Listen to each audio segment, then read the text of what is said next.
Mind and body programme ਦੇਖ ਰਹੇ ਸਾਰੇ ਹੀ ਸਰੋਤਿਆਂ ਨੂੰ, ਦਰਸ਼ਕਾਂ ਨੂੰ ਮੇਰਾ ਡਾਕਟਰ ਨਰਿੰਦਰ ਰਵੀ ਦਾ ਆਪ ਸਭ ਨੂੰ ਪਿਆਰ ਭਰਿਆ ਨਮਸਕਾਰ, ਸਲਾਮ ਅਲੈਕੁਮ ਤੇ ਸਤਿ ਸ੍ਰੀ ਅਕਾਲ। ਜਿਵੇਂ ਕਿ ਤੁਹਾਨੂੰ ਪਤਾ ਹੀ ਹੈ ਕਿ ਅਸੀਂ ਹਰ ਇਤਵਾਰ ਨੂੰ 4 ਵਜੇ ਤੋਂ ਲੈ ਕੇ 5 ਵਜੇ ਤੱਕ ਮਾਈਂਡ ਐਂਡ ਬੋਡੀ ਪ੍ਰੋਗਰਾਮ ਲੈ ਕੇ ਤੁਹਾਡੀ ਸੇਵਾ ਦੇ ਵਿੱਚ ਹਾਜ਼ਰ ਹੁੰਦੇ ਹਾਂ।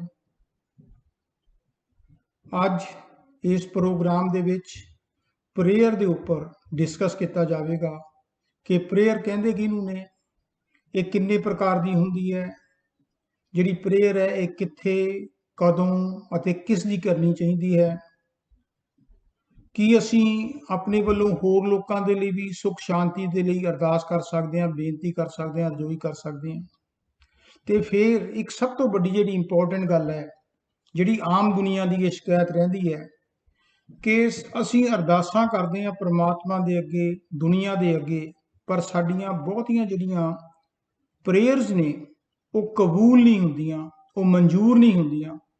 ਉਹ ਕਿਹੜੀਆਂ ਪ੍ਰੇਅਰਸ ਨੇ ਜਿਹੜੀਆਂ ਕਬੂਲ ਨਹੀਂ ਹੁੰਦੀਆਂ, ਉਹਨਾਂ ਦੇ ਪਿੱਛੇ ਕੀ ਰੀਜ਼ਨ ਨੇ, ਕੀ ਕਾਰਨ ਨੇ, ਕਿਉਂ ਨਹੀਂ ਮਨਜ਼ੂਰ ਹੁੰਦੀ।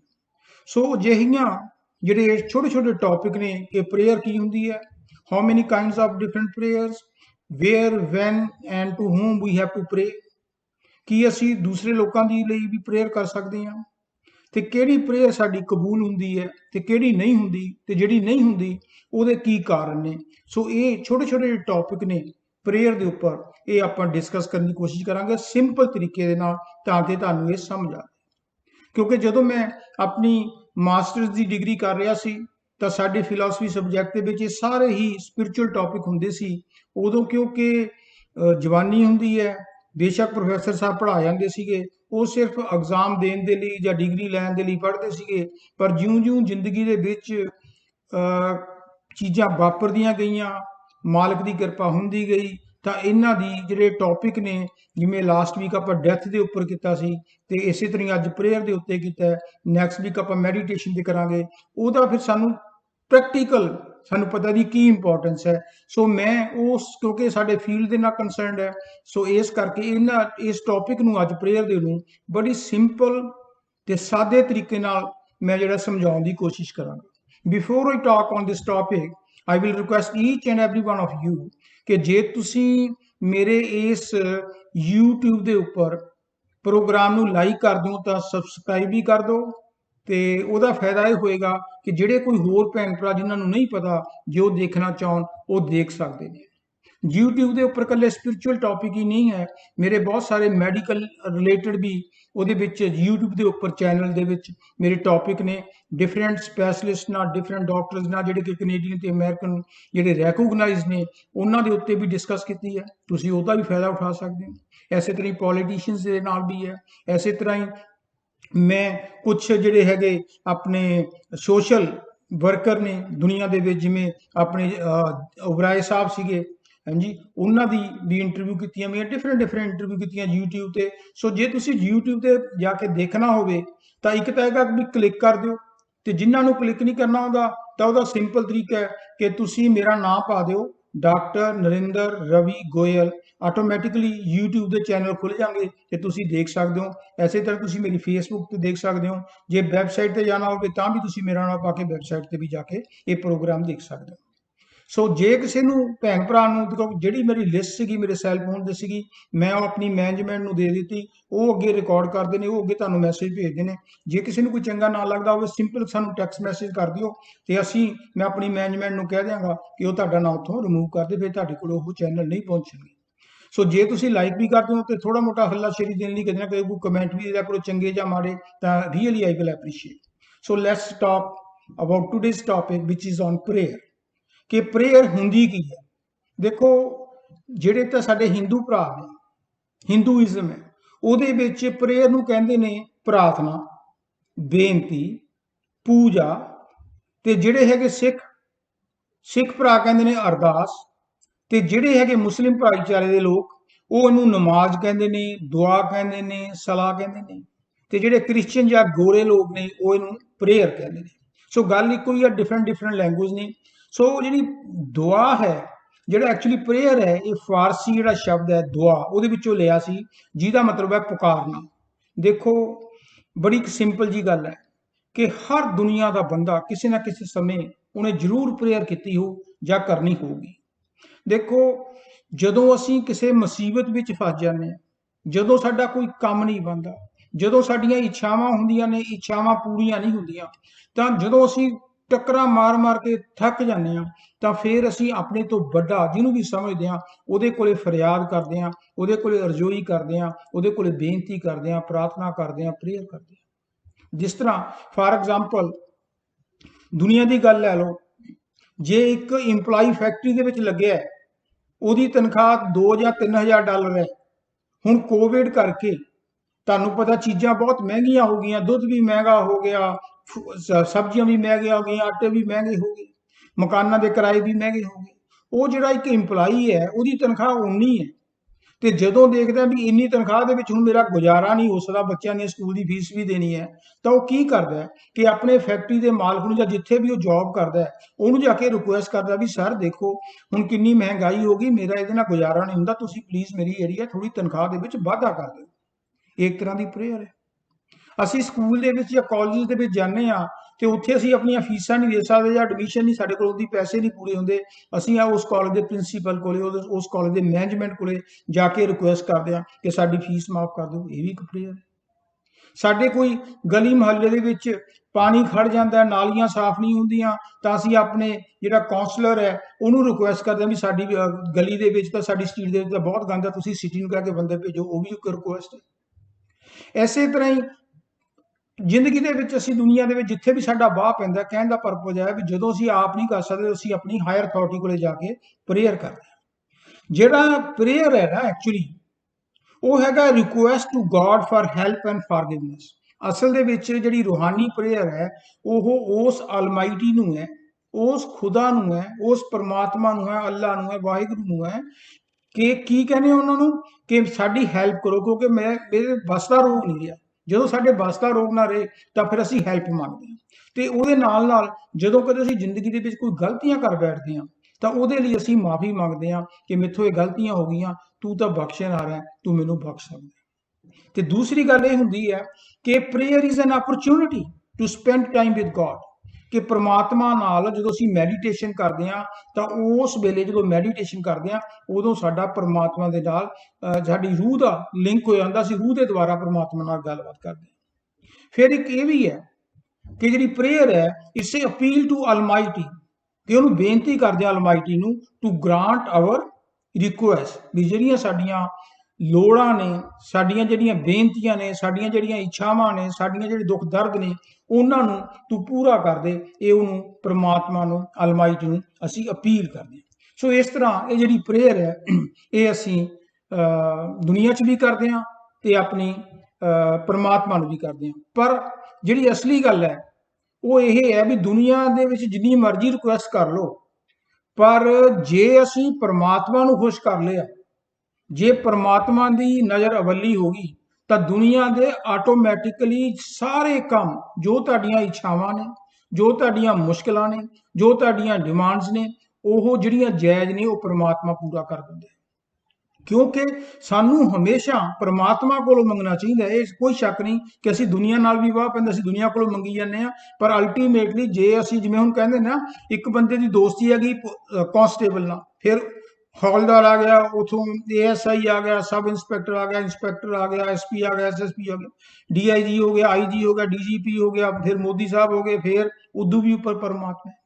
ਜੇ ਕਿਸੇ ਬੰਦੇ ਦੀ ਟੌਪ ਦੇ ਨਾਲ ਜਾਂ ਸਪੋਜ਼ ਆਪਾਂ ਦੇਸ਼ ਦੇ ਪ੍ਰਧਾਨ ਮੰਤਰੀ ਨਾਲ ਦੋਸਤੀ ਹੈ, ਲਿਹਾਜ਼ ਹੈ, ਤਾਂ ਸਾਰੇ ਜਿਹੜੇ ਥੱਲੜੇ ਕੰਮ ਨੇ ਆਟੋਮੈਟਿਕਲੀ ਸਾਡੇ ਹੋ ਜਾਣੇ, ਕਿਉਂਕਿ ਉਹਨਾਂ ਨੂੰ ਪਤਾ ਹੁੰਦਾ। ਇਸੇ ਤਰ੍ਹਾਂ ਹੀ ਇਸ ਗੱਲ ਨੂੰ ਸਮਝਣ ਦੇ ਲਈ ਇੱਕ ਐਗਜ਼ਾਮਪਲ ਆਪਾਂ ਅਕਬਰ ਪਾਤਸ਼ਾਹ ਦੀ ਲੈਣੀ। ਅਕਬਰ ਸਮਰਾਟ ਸੀਗਾ, ਮੁਗਲ ਸਮਰਾਟ ਸੀਗਾ।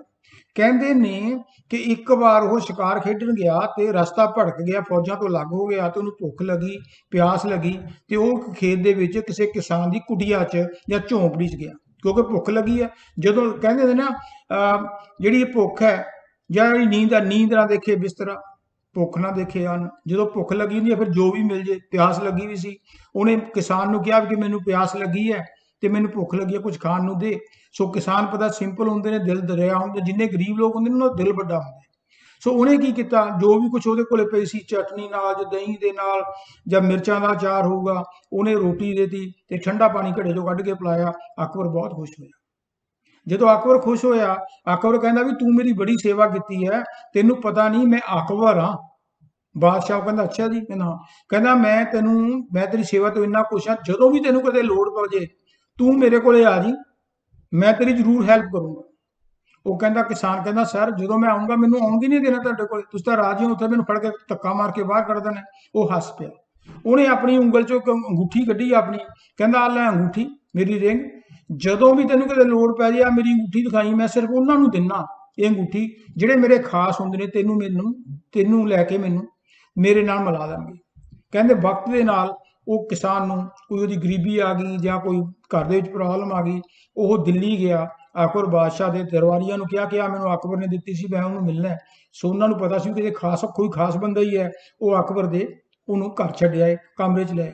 ਉਸ ਵੇਲੇ ਅਕਬਰ ਕਮਰੇ 'ਚ ਨਹੀਂ ਸੀ, ਉਹ ਜਿਹੜੇ ਸਿਕਿਉਰਿਟੀ ਵਾਲੇ ਸੀ ਉਹ ਕਹਿੰਦੇ ਤੁਸੀਂ ਬਹਿ ਜਾਓ ਜੀ, ਅਕਬਰ ਸਾਹਿਬ ਹੁਣੇ ਆ ਜਾਂਦੇ ਨੇ। ਤਾਂ ਉਹ ਚਲੇ ਗਏ। ਤਾਂ ਉਹ ਕੀ ਦੇਖਦਾ ਕਿ ਅਕਬਰ ਸਾਹਮਣੇ ਕਮਰੇ 'ਚ ਝੁਕਿਆ ਬੈਠਾ, ਕਿਉਂਕਿ ਉਹ ਮੁਸਲਮਾਨ ਸੀ, ਨਮਾਜ਼ ਪੜ੍ਹ ਰਿਹਾ ਸੀਗਾ। ਤੇ ਉਸ ਵੇਲੇ ਉਹ ਆਪਣੇ ਖੁਦਾ ਨੂੰ ਇਹ ਅਰਜ਼ੋਈ ਕਰ ਰਿਹਾ ਕਿ ਹੇ ਖੁਦਾ, ਮੇਰੇ ਦੇਸ਼ ਦੇ ਵਿੱਚ ਪਿਛਲੇ 2 ਸਾਲਾਂ ਤੋਂ ਮੀਂਹ ਨਹੀਂ ਪਿਆ, ਰੇਨ ਨਹੀਂ ਪਈ, ਬਰਸਾਤ ਨਹੀਂ ਹੋਈ, ਉਹਦੇ ਨਾਲ ਫਸਲਾਂ ਸੁੱਕ ਗਈਆਂ, ਜਾਨਵਰਾਂ ਨੂੰ ਜਿਹੜਾ ਉਹਨਾਂ ਦਾ ਭੋਜਨ ਹੈ, ਚਾਰਾ, ਉਹ ਨਹੀਂ ਮਿਲ ਰਿਹਾ, ਉਹ ਮਰ ਰਹੇ। ਲੋਕ ਇੰਨੇ ਗਰੀਬੀ 'ਚ ਆ ਗਏ, ਉਹ ਮੇਰਾ ਟੈਕਸ ਨਹੀਂ ਦੇ ਰਹੇ। ਜਦੋਂ ਟੈਕਸ ਨਹੀਂ ਦੇ ਰਹੇ ਤੇ ਮੈਂ ਫੌਜਾਂ ਨੂੰ ਕਿੱਥੋਂ ਤਨਖਾਹ ਦਊਂਗਾ, ਰੋਟੀ ਦੇਊਂਗਾ। ਇਸ ਕਰਕੇ ਸੇ ਖੁਦਾ ਮੇਰੇ ਤੇ ਕਿਰਪਾ ਕਰ, ਮੇਰੇ ਰਾਜ ਦੇ ਵਿੱਚ ਤੂੰ ਮੀਂਹ ਪਾ ਦੇ ਤਾਂ ਕਿ ਲੋਕ ਖੁਸ਼ਹਾਲ ਹੋਣ। ਜਦੋਂ ਉਹਨੇ ਕਿਸਾਨ ਨੇ ਇਹ ਗੱਲ ਸੁਣੀ, ਪੁਕਾਰ ਸੁਣੀ ਅਕਬਰ ਬਾਦਸ਼ਾਹ ਦੀ ਆਪਣੇ ਖੁਦਾ ਦੇ ਅੱਗੇ, ਉਹ ਚੁੱਪ ਕਰਕੇ ਕਮਰੇ 'ਚੋਂ ਬਾਹਰ ਨਿਕਲਿਆ। ਜਦੋਂ ਬਾਹਰ ਨਿਕਲਿਆ ਜਾਣ ਲੱਗਿਆ, ਇੰਨੇ ਨੂੰ ਅਕਬਰ ਵੀ ਆ ਗਿਆ। ਤੇ ਉਹਨਾਂ ਦੇ ਸਿਕਿਉਰਿਟੀ ਵਾਲੇ ਨੇ ਦੱਸਿਆ ਵੀ ਸਰ ਤੁਹਾਨੂੰ ਕੋਈ ਬੰਦਾ ਮਿਲਣ ਆਇਆ ਸੀਗਾ। ਉਹ ਕਹਿੰਦਾ ਕਿੱਥੇ ਆ? ਕਹਿੰਦਾ ਜੀ ਉਹ ਬਸ ਤੈਨੂੰ ਕਮਰੇ 'ਚ ਬਿਠਾਇਆ ਸੀ, ਚੁੱਪ ਕਰਕੇ ਬਾਹਰ ਨੂੰ ਜਾ ਰਿਹਾ। ਕਹਿੰਦਾ ਲਿਆਓ ਉਹਨੂੰ ਬੁਲਾ ਕੇ ਫਟਾਫਟ। ਉਹ ਕਿਸਾਨ ਨੂੰ ਰਾਜੇ ਦੇ ਅੱਗੇ, ਅਕਬਰ ਦੇ ਅੱਗੇ ਪੇਸ਼ ਕੀਤਾ। ਜਦੋਂ ਅਕਬਰ ਨੇ ਪੁੱਛਿਆ ਵੀ ਦੱਸ ਤੂੰ ਆਇਆ ਸੀ, ਮੈਂ ਤੈਨੂੰ ਪਹਿਚਾਨਦਾ, ਤੂੰ ਮੇਰੀ ਬੜੀ ਸੇਵਾ ਕੀਤੀ ਸੀ, ਤੂੰ ਆਇਆ ਵੀ ਹੈ ਤੇ ਹੁਣ ਤੂੰ ਵਾਪਸ ਵੀ ਚੱਲਿਆ, ਕੀ ਗੱਲ? ਉਹ ਕਹਿੰਦਾ ਅਕਬਰ ਬਾਦਸ਼ਾਹ, ਮੈਂ ਤੈਨੂੰ ਰਾਜਾ ਸਮਝ ਕੇ ਆਇਆ ਸੀਗਾ ਕਿ ਤੂੰ ਮੇਰੀ ਡਿਮਾਂਡ ਪੂਰੀ ਕਰੇਂਗਾ। ਮੇਰੀ ਤਾਂ ਇੱਕ ਛੋਟੀ ਜਿਹੀ ਡਿਮਾਂਡ ਸੀ, ਛੋਟੀ ਮੋਟੀ ਆਪਣੇ ਘਰ ਦੇ ਲਈ ਸੀ। ਪਰ ਜਦੋਂ ਤੈਨੂੰ ਮੈਂ ਦੇਖਿਆ ਕਿ ਤੂੰ ਖੁਦਾ ਤੋਂ ਸਾਰੇ ਦੇਸ਼ ਦੇ ਲਈ ਮੰਗ ਰਹੇ ਹੈ, ਖੁਦਾ ਅੱਗੇ ਫਰਿਆਦ ਕਰ ਰਹੇ ਹੈ, ਜੇ ਖੁਦਾ ਸਾਰੇ ਦੇਸ਼ ਦੀ ਫਰਿਆਦ ਪੂਰੀ ਕਰ ਸਕਦਾ ਹੈ ਤਾਂ ਫਿਰ ਮੈਂ ਆਪਣੀ ਫਰਿਆਦ ਖੁਦਾ ਤੋਂ ਹੀ ਮੰਗ ਲੂੰਗਾ, ਤੇਰੇ ਕੋਲ ਕਿਉਂ ਮੰਗਾ? ਸੋ ਕਹਿਣ ਦਾ ਪਰਪਸ ਇਹ ਹੈ ਕਿ ਸਾਨੂੰ ਅਸਲੀ ਜਿਹੜੀ ਫਰਿਆਦ ਹੈ ਸਾਡੀ ਪਰਮਾਤਮਾ ਨੇ, ਅੱਲਾ ਨੇ, ਵਾਹਿਗੁਰੂ ਨੇ ਪੂਰੀ ਕਰਨੀ ਹੈ। ਜਦੋਂ ਅਸੀਂ 100% ਵਿਸ਼ਵਾਸ ਦੇ ਨਾਲ ਪਰਮਾਤਮਾ ਅੱਗੇ ਅਰਦਾਸ ਕਰਦੇ ਹਾਂ ਤਾਂ ਕੋਈ ਕਾਰਨ ਨਹੀਂ ਕਿ ਸਾਡੀ ਅਰਦਾਸ ਪੂਰੀ ਨਾ ਹੋਵੇ। ਗੱਲ ਤਾਂ ਵਿਸ਼ਵਾਸ ਦੀ ਹੈ। ਮੰਨਦੇ ਆਪਾਂ ਸਾਰੇ ਹੀ ਆ, ਰੱਬ ਨੂੰ ਮੰਨਦੇ ਆਪਾਂ ਸਾਰੇ ਹੀ ਆ, ਕਿਸੇ ਨਾ ਕਿਸੇ ਈਸਟ ਨੂੰ, ਕੋਈ ਦੇਵੀ ਨੂੰ ਮੰਨਦਾ, ਕੋਈ ਦੇਵਤੇ ਨੂੰ ਮੰਨਦਾ, ਕੋਈ ਪਰਮਾਤਮਾ ਨੂੰ ਮੰਨਦਾ, ਕੋਈ ਸ਼ਿਵ ਜੀ ਨੂੰ ਮੰਨਦਾ, ਕੋਈ ਅੱਲਾ ਨੂੰ ਮੰਨਦਾ, ਕੋਈ ਵਾਹਿਗੁਰੂ ਨੂੰ ਮੰਨਦਾ। ਮੰਨਦੇ ਆ ਪਰ ਵਿਸ਼ਵਾਸ ਬਹੁਤ ਘੱਟ ਕਰਦੇ। ਹੁਣ ਮੰਨਣਾ ਤੇ ਵਿਸ਼ਵਾਸ ਕਰਨਾ, ਇਸ ਨੂੰ ਸਮਝਣ ਦੇ ਲਈ ਇੱਕ ਮੈਂ ਛੋਟੀ ਜਿਹੀ ਐਗਜ਼ਾਮਪਲ ਦਿੰਦਾ। ਅੱਜ ਤੋਂ ਕੋਈ 12 ਸਾਲ ਪਹਿਲਾਂ, ਅਕਤੂਬਰ ਦਾ ਮਹੀਨਾ ਸੀ 2010, ਸਪੇਨ ਦੇ ਵਿੱਚ ਇੱਕ ਸਰਕਸ ਪਹਿਲਾਂ ਕਰਦਾ ਹੁੰਦਾ ਸੀਗਾ ਸਟੰਟ, ਉਹਦਾ ਨਾਮ ਸੀ ਮੁਸਤਫਾ ਡੇਂਜਰ। ਉਹਨੇ ਕੀ ਕੀਤਾ ਕਿ ਸਪੇਨ ਦੇ ਵਿੱਚ ਇੱਕ ਹੋਟਲ ਹੈ ਬਹੁਤ ਉੱਚਾ, ਇੱਥੇ ਆਪਣੇ ਕੈਨੇਡਾ ਅਮਰੀਕਾ 'ਚ ਬਹੁਤ ਹੁੰਦੇ ਨੇ, 40-40, 50-50 ਸਟੋਰੀ ਹੁੰਦੀਆਂ ਨੇ। ਉਹਨੇ 43ਵੀਂ ਸਟੋਰੀ ਦੇ ਉੱਤੇ ਰੱਸਾ ਬੰਨਿਆ ਤੇ ਦੂਜੇ ਪਾਸੇ ਕੋਈ 1800 ਫੁੱਟ ਦੂਰ ਦੇ ਉੱਤੇ ਇੱਕ ਚੋਟੀ ਸੀਗੀ, ਪਹਾੜੀ ਸੀਗੀ, ਉਹਦੇ ਉੱਤੇ ਰੱਸਾ ਬੰਨਿਆ, ਲੋਹੇ ਦੀ ਰੱਸੀ, ਹਾਰਡ ਕੋਰ ਕਹਿੰਦੇ ਨੇ, ਹਾਰਡ ਰੋਪ ਕਹਿੰਦੇ ਨੇ। ਉਹ ਤੇ ਬੰਨ ਕੇ ਜੇ ਹੁਣ 43 ਫੁੱਟ ਲਾਈਏ, ਜੇ 9 ਫੁੱਟ ਦੀ ਵੀ ਛੱਤ ਹੋਵੇ ਤੇ 43 ਨੇ ਗੁਣਾ ਕਰਕੇ ਦੇਖ ਲਓ 400 ਫੁੱਟ ਹੋ ਗਈ। ਵੀ 400 ਫੁੱਟ ਉੱਚੀ ਤੇ 1700-1800 ਫੁੱਟ ਲੰਬੀ ਇੱਕ ਰੱਸੇ ਦੇ ਉੱਤੇ ਉਹਨੇ ਆਪਣਾ ਮੋਟਰਸਾਈਕਲ ਚਲਾਇਆ। ਉਹਨੇ ਇਹ ਮੋਟਰਸਾਈਕਲ ਦੀ ਬਹੁਤ ਪ੍ਰੈਕਟਿਸ ਕੀਤੀ ਹੋਈ ਸੀ। ਜਦੋਂ ਉਹ ਜਿਹੜਾ ਗਿਨੀਜ਼ ਬੁੱਕ ਔਰ ਰੈਕਡ ਵਾਲੇ ਵੀ ਆਏ ਹੋਏ ਸੀਗੇ, ਜਿਹਦੇ ਵਿੱਚ ਕੋਈ ਨਵੀਆਂ ਚੀਜ਼ਾਂ ਦੁਨੀਆ 'ਚ ਕਰਦਾ ਉਹਨੂੰ ਰਿਕਾਰਡ 'ਚ ਪਾਉਂਦੇ ਨੇ, ਉਹ ਵੀ ਆਏ ਹੋਏ ਸੀ। ਲੋਕ ਵੀ ਦੇਖ ਰਹੇ ਸੀ, ਟੀਵੀ ਦੇ ਉੱਤੇ ਲਾਈਵ ਵੀ ਪ੍ਰੋਗਰਾਮ ਲੱਖਾਂ ਬੰਦੇ ਦੇਖ ਰਹੇ ਸੀ। ਜਦੋਂ ਉਹਨੇ ਮੋਟਰਸਾਈਕਲ ਸਟਾਰਟ ਕੀਤਾ, ਉਹਨੇ ਇੱਕ ਸਿਰੇ ਤੋਂ ਲੈ ਕੇ ਦੂਜੇ ਸਿਰੇ ਤੱਕ ਪਹੁੰਚ ਗਿਆ ਤੇ ਲੋਕਾਂ ਨੇ ਕਲੈਪਿੰਗ ਕੀਤੀ, ਤਾੜੀਆਂ ਮਾਰੀਆਂ। ਪਹਿਲਾਂ ਤਾਂ ਦਿਲ ਧੜਕੂ ਕਰਦਾ ਸੀ, ਪਰ ਹੁਣ ਡਿੱਗੂ। ਜਦੋਂ ਉਹ ਥੱਲੇ ਉਤਰਿਆ ਉਹਦੀ ਇੰਟਰਵਿਊ ਲਈ, तो वो इंटरव्यू तो उन्हें सवाल पूछे, उन्हें दसा मैं बड़े बारी ये स्टंट किए ने, बड़े बारी किए ने, मैं सर्कस भी सी, लाइक दिस एंड दैट, कदों जम्मिया कदों पलिया, सब कुछ हो गया। फिर उन्होंने माइक फड़ा, वो मुस्तफा कमाल पूछता है सारिਆਂ ਨੂੰ, कहना ਤੁਸੀਂ ਜਦੋਂ मैं मोटरसाइकिल चला रहा सी, ਤੁਸੀਂ कोई ये तो नहीं देखा कोई जादू जूदू होवे ਜਾਂ ਕੋਈ मैं हेरा फेरी ने ट्रिक किया होवे? वो कहते नहीं।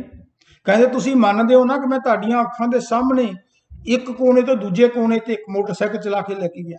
सारे ने कहा हाँ जी बिल्कुल मानते हैं, साढ़े सामने है, कोई जादू टूना नहीं, तुहाडे एक्सपर्ट हो। वो कहता चंगा हुण ऐ दसो जिन्ने तुहाडे बंदे इत्थे खड़े ने, ईवन जिहड़ा गिनीज बुक वाले ने, कोई तुहाडे चों एक बंदा अजिहा है जिहड़ा हुण मेरे नाल मोटरसाइकिल दे पिछे बैठे, आपां एक बारी फेर ट्राई करके देखीए? सारे इन्हां दे पिसू पै गए। क्यों? कोई बंदा रिस्क लैण नूं तैयार नहीं, कोई मनदे तां सारे सी, पर विश्वास नहीं सी भी जिहड़ा दूजी वार भी सानूं बिठाऊगा, किते पार करूगा, किते विच ही तां नहीं सिट आंदा। इसे तरह ही असीं परमात्मा नूं, अल्लाह नूं, वाहिगुरू नूं मनदे सारे ही आ, पर विश्वास बहुत घट करदे। जदों साडा पूर्ण विश्वास हो जाऊगा, फिर सानूं किसी चीज़ की कमी नहीं रही। राबिया बसरी एक बहुत उच्च कोटि की संत हुई है इराक दे विच। कहंदे ने बड़ी गरीबी सी, पर रसूलां दी लेडी बहुत पक्की सी। मैं उन्हें पढ़िया, स्टडी की है। राबिया बसरी जो रात नूं सौंदी सीगी, उहदे कोले कोई पिल्लो नहीं सी, इन्नी गरीब सी। वो की करती सी, इट दे उत्ते अपना सिर रख लैंदी सी, ते जमीन ते मंजा मुंजा दा छड्डो, जिहड़ी जमीन दे उत्ते दरी भी विछाई सी, वो भी पाटी भी सी। ते उस वेले जिहड़े घड़े चों पानी पींदी सी, ते लोड़ पऊगी, वो घड़ा भी उपरों टुटिया हुआ सी। ते कहंदे ने क्योंकि उसकी प्रसिद्धि बड़ी सी भी रब दी है, रब नाल मिली भी है, पर गरीबी भी बड़ी है। तो एक बार राबिया बसरी कोले कोई संत आया या कोई फकीर आया, तो राबिया बसरी नूं कहंदा, राबिया भी तू इन्नी भगती करदी है, मेरा एक दोस्त है, उन्हें मैनूं कहा, अमीर बंदा है, भी राबिया भगती करदी है, वधिया संत है, ये पैंदी भूंजी है जमीन ते, सराहना इहदे कोले है नहीं, घड़ा इहदे कोल साबता नहीं, तो मैं कुछ पैसे दे के इहनूं मकान बना देना, कुछ इहदी वधिया बैड बुड लगा देना, तो वो तेरी मदद करनी चाहुंदा। गल समझ गए ना? फकीर ने की कहा कि मेरे को कोई अमीर बंदा है, वो चाहता तेरी हैल्प कर दीए, ताकि इट की थां ते तेनों वधिया पिलो मिल जाए, कोई वधिया बैड मिल जाए, वधिया घड़ा मिल जाए, कूलर मिल जाए। सुनो राबिया बसरी ने की जवाब दिता, जिहड़े कि रब नाल पहुंचे हुंदे ने। वो कहंदे ऐ फकीर, जिहड़े रब ने, जिहड़े अल्लाह ने उस अमीर नूं बनाया, जिन्हें अमीरी दी उस बंदे नूं, उसे अल्लाह, उसे खुदा ने मैनूं गरीबी दी है। अल्लाह कोई होर नहीं, भी अल्लाह कोई होर है, तो मेरा अल्लाह कोई होर है। अल्लाह उही है, उन्होंने अमीरी दी है, तो मेरी आ हालत की है। तो उन्होंने जानता है, उन्होंने पता है भी जे इन्होंने अमीरी दी है तो की काम लैना है, तो जे मैनू गरीबी दी है मेथों की काम लैना। सो यह है विश्वास। जे उन्हें इस गल का आंसर सुनना हो, तो सिंपल गल है भी परमात्मा ने उन्होंने अमीरी दी है। जो बंदे को पैसा टका होंदा है, वो दुनिया च ही मस्ती मौज करता है, उन्होंने अपनी जिंदगी की परपज नूं पूरा करने का कोई फिक्र ही नहीं होंदा भी मैं काहदे लई आया। उन्होंने यही है होर खरीदी चलो, होर खरीदी चलो, पैसा जोड़ी चलो, जोड़ी चलो, खीच फूक निकल जानी है। जिहड़ा गरीब बंदा हुंदा, जिहड़ा बंदगी करदा है, उन्होंने हुण भी आनंद आउंदा है। गरीबी का आनंद नहीं, वो अंदरों आनंद आउंदा है, तो उन्होंने पता कि मर के मैं जाना भी कित्थे है, क्योंकि परमात्मा नाल लीन हुंदा है। सो ये राबिया बसरी का एक विश्वास सीगा, जिहड़ा उन्होंने कहा कि जिहड़े परमात्मा ने अमीर बनाया, उसे परमात्मा ने गरीब बनाया। सो मैनूं उहदी रजा विच रहना चाहिए, मैनूं कोई डिमांड नहीं करनी चाहिए, मैं लोगों के अगे हथ क्यों फैलावां। सो ये है विश्वास की गल। सो हुण जिहड़ी गल करिए कि जिहड़ी आपां भी प्रेयर किन्ने तरह की हुंदी है। प्रेयर जिहड़ी है तीन तरह की दुनिया दे विच। एक हैगी जिहड़ी मूँह तो निकलती है, एक जिहड़ी दिलों निकलती है, एक जिहड़ी रूह तो निकलती है। जिहड़ी मूँह तो निकलती है उहनूं वोकल कहने आ, जिवें असीं जिन्नियां भी धार्मिक पुस्तकां ने, किताबां चों पढ़ के मंत्र पढ़ते हैं। जिवें असीं मंदिर दे विच जाने आ, मंदिर च पंडित जी अपने मंत्र पढ़ के कथा करते हैं, कीर्तन करते हैं, बाद दे विच असीं आरती करते हैं, ओम जय जगदीश हरे, जां मंगलवार नूं हनुमान चालीसा पढ़ते हैं, करूं बेनती दो, या राधा स्वामी ने करो बेनती दो कर जोरी हाथ। हाँ जी। सो इस तरह ही गुरुद्वारा साहब दे विच असीं मूँह नाल बोलते हैं, एक ओंकार सतनाम करता पुरख निरभउ निर्वैर काल मूरत जूनी सैम गुर प्रसाद नाम जप। सो इस तरह मुस्लिम भी करते, जदों असीं बोल के कोई प्रेयर करते हैं, उन्होंने असीं वोकल प्रेयर कहते हैं। पर इस प्रेयर दे विच फायदा है, something is better than nothing. पर प्रैक्टिकल की है कि जदों असीं बोल के प्रेयर करते हैं, असीं जबान जिहड़ी साडी बुੱਲ ते ਜੀਵ ਹੈ ਉਹ ਤਾਂ ਹਿੱਲੀ ਜਾਂਦੀ, ਆਵਾਜ਼ਾਂ ਕੱਢੀ ਜਾਂਦੇ ਨੇ, ਪਰ ਸਾਡਾ ਜਿਹੜਾ ਧਿਆਨ ਹੈ ਉਹ ਕਿਸੇ ਪਾਸੇ ਹੋਰ ਹੁੰਦਾ। ਅਸੀਂ ਗੁਆਂਢ 'ਚ ਦੇਖਦੇ ਹਾਂ ਵੀ ਇਹਦੇ ਕਿਹੜਾ ਸੂਟ ਪਾਇਆ ਹੋਇਆ, ਉਹ ਕੌਣ ਆ ਗਿਆ, ਉਹ ਰਿਸ਼ਤੇਦਾਰ ਸਾਡਾ ਕੁਰਸੀ 'ਤੇ ਬੈਠਾ ਹੈ, ਉਹ ਪੰਡਿਤ ਜੀ ਕੀ ਕਰਦੇ ਨੇ, ਲਾਈਟਾਂ ਦੇ ਕੀ ਹੈ, ਪ੍ਰਸ਼ਾਦ ਕੀ ਹੈ। ਸੋ ਸਾਡਾ ਧਿਆਨ ਬਾਹਰ ਹੁੰਦਾ, ਪਰ ਮੂੰਹ ਅਸੀਂ ਬੋਲੀ ਜਾਂਦੇ ਹਾਂ। ਸੋ ਉਹਦਾ ਬਾਹਲਾ ਫਾਇਦਾ ਨਹੀਂ ਹੁੰਦਾ, ਕਿਉਂਕਿ ਅਸੀਂ ਉਹ ਇੱਕ ਤਰ੍ਹਾਂ ਦੀ ਆਈ ਵਾਸ਼ ਕਰ ਰਹੇ ਹਾਂ। ਤੇ ਦੂਜੀ ਹੁੰਦੀ ਹੈ ਹਿਰਦੇ ਤੋਂ, ਮੈਂਟਲ। ਜਦੋਂ ਅਸੀਂ ਬੋਲਦੇ ਨਹੀਂ, ਚੁੱਪ ਕਰਕੇ ਅੱਖਾਂ ਮੀਚ ਕੇ ਆਪਣੇ ਈਸ਼ਟ ਨੂੰ, ਆਪਣੇ ਪਰਮਾਤਮਾ ਨੂੰ, ਆਪਣੇ ਅੱਲਾ ਨੂੰ, ਆਪਣੇ ਵਾਹਿਗੁਰੂ ਨੂੰ ਆਪਣੀ ਫਰਿਆਦ ਕਰਦੇ ਹਾਂ ਕਿ ਸੱਚੇ ਪਾਤਸ਼ਾਹ ਜੋ ਕੁਝ ਵੀ ਮੈਨੂੰ ਤਰੱਕੀ ਦਿੱਤੀ ਹੈ, it's all because of you. ਆਪਣੇ ਹੱਥ 'ਚ ਕੁਝ ਨਹੀਂ ਹੈ ਜੇ ਭੁਲੇਖਾ ਹੋਵੇ। ਆਪਣੇ ਹੱਥ ਤਾਂ ਜਿਹੜੀਆਂ ਮੈਂ ਉਂਗਲਾਂ ਵੀ ਹਿਲਾ ਰਿਹਾ ਇਹ ਵੀ ਨਹੀਂ ਹੈ। ਜਦੋਂ ਉਹਨੇ ਆਪਣੀ ਤਾਕਤ ਕੱਢ ਲੈਣੀ ਹੈ, ਉਂਗਲਾਂ ਨੂੰ ਚੱਕ ਕੇ ਡੱਬੇ 'ਚ ਬੰਦ ਕਰ ਦੇਣਾ, ਜੇ ਅੱਗ ਲਾ ਕੇ ਪਰਾਂ ਮਾਰਨਾ, ਜ਼ਮੀਨ 'ਚ ਦਬ ਦੇਣਾ। ਸੋ ਜਿਹੜੀ ਤਾਕਤ ਹੈ ਉਹਦੇ ਕਰਕੇ ਸਾਰਾ ਕੰਮ ਹੋ ਰਿਹਾ ਹੈ। ਜਦੋਂ ਕੋਈ ਸਾਡੇ ਨਾਲ ਚੰਗਾ ਕੰਮ ਹੋਵੇ, we should be thankful to God. ਆਪਣੇ ਆਪ ਨਾ ਕ੍ਰੈਡਿਟ ਲਓ, ਹਉਮੈ ਦੀ ਨਿਸ਼ਾਨੀ ਹੈ। ਉਹ ਆਪਣੇ ਹੱਥ 'ਚ ਕੁਝ ਵੀ ਨਹੀਂ ਹੈ। ਤੇ ਜਿਹੜੀਆਂ ਗਲਤੀਆਂ ਹੋ ਗਈਆਂ, ਉਹ ਗਲਤੀਆਂ ਨੂੰ ਕਨਫੈਸ ਕਰੋ ਵੀ ਗਲਤੀਆਂ ਹੋ ਗਈਆਂ, ਬੱਚੇ ਆ, ਹੁਣ ਕੀ ਕਰੀਏ। ਇਹ ਦੁਨੀਆਦਾਰੀ ਦੇ ਵਿੱਚ ਹੈ, ਦੁਨੀਆਦਾਰੀ 'ਚ ਹੋ ਜਾਂਦੀਆਂ ਗਲਤੀਆਂ, ਤਾਂ ਹੀ ਤਾਂ ਦੁਨੀਆ 'ਚ ਆਏ ਆ। ਸੋ ਤੂੰ ਬਖਸ਼ਣ ਆ ਰਿਹਾ, ਤੂੰ ਮੈਨੂੰ ਬਖਸ਼ ਦੇ, ਬਖਸ਼ ਦੇ, ਬਖਸ਼ ਦੇ। ਇਹ ਬੋਲਣ ਦੀ ਲੋੜ ਨਹੀਂ। ਉਹ ਫਿਰ ਜਿਹੜੀ ਹੈ ਇਹ ਇਸ ਤਰ੍ਹਾਂ ਦੀ ਫਰਿਆਦ ਨੂੰ ਹਿਰਦੇ ਦੇ ਵਿੱਚੋਂ ਜਾਂ ਮੈਂਟਲ ਪ੍ਰੇਅਰ ਕਹਿੰਦੇ ਨੇ। ਤੀਜੀ ਹੈਗੀ ਮਿਸਟੀਕਲ। ਇਹ ਸੰਤ ਮਹਾਂਪੁਰਸ਼ ਕਰਦੇ ਨੇ, ਜਾਂ ਉਹ ਲੋਕ। ਸੰਤ ਮਹਾਂਪੁਰਸ਼ ਦਾ ਮਤਲਬ ਇਹ ਨਹੀਂ ਹੈ ਵੀ ਜਿਹੜੇ ਪੀਰੇ ਪਾਲੇ, ਚਿੱਟੇ ਪਾਲੇ, ਲੰਬੀ ਦਾੜੀ ਰੱਖ ਲਈ, ਵਧੀਆ ਉਹਦੀ ਲੱਖਾਂ ਉਹਦੇ ਚੇਲੇ ਨੇ, ਉਹ ਨਹੀਂ, ਜ਼ਰੂਰੀ ਨਹੀਂ ਹੈ ਵੀ ਉਹੀ ਹੋਣ। ਜਿਹੜਾ ਵੀ ਬੰਦਾ ਆਪਣੀ ਸੁਰਤ ਨੂੰ, ਆਪਣੀ ਰੂਹ ਨੂੰ ਘੇਰ ਘੂਰ ਕੇ ਥਰਡ ਆਈ ਦੇ ਉੱਤੇ ਲੈ ਆਉਂਦਾ, 9 ਦੁਆਰੇ ਖਾਲੀ ਕਰਕੇ 10ਵੇਂ ਤੇ ਲੈ ਆਉਂਦਾ, ਉਹ ਅਸਲੀ ਸੰਤ ਹੈ। ਤੇ ਉਹ ਜਿਹੜਾ ਬੰਦਾ ਹੁੰਦਾ ਹੈ, ਉਹ ਜਦੋਂ ਵੀ ਕੋਈ ਫਰਿਆਦ ਕਰਦਾ ਅੰਦਰੋਂ ਰੂਹ ਦੇ ਨਾਲ, ਉਹ ਆਟੋਮੈਟਿਕਲੀ ਪੂਰੀ ਜਾਂਦੀ, ਕੋਈ ਰੱਬ ਦਾ ਰੂਪ ਦਾ ਹੋਇਆ ਹੁੰਦਾ। ਸੋ ਇਸ ਕਰਕੇ ਸਾਨੂੰ ਜਿਹੜੀ ਪ੍ਰੇਅਰ ਹੈ, ਕੋਸ਼ਿਸ਼ ਕਰੀਏ ਕਿ ਬਾਹਲਾ ਰੌਲਾ ਪਾਉਣ ਦੇ ਨਾਲ ਇੱਕ ਤਰ੍ਹਾਂ ਦੀ ਜਿਹੜੀ ਹੈਗੀ, ਜਿਸ ਤਰ੍ਹਾਂ ਦੀ ਕਹਿੰਦੇ ਵੀ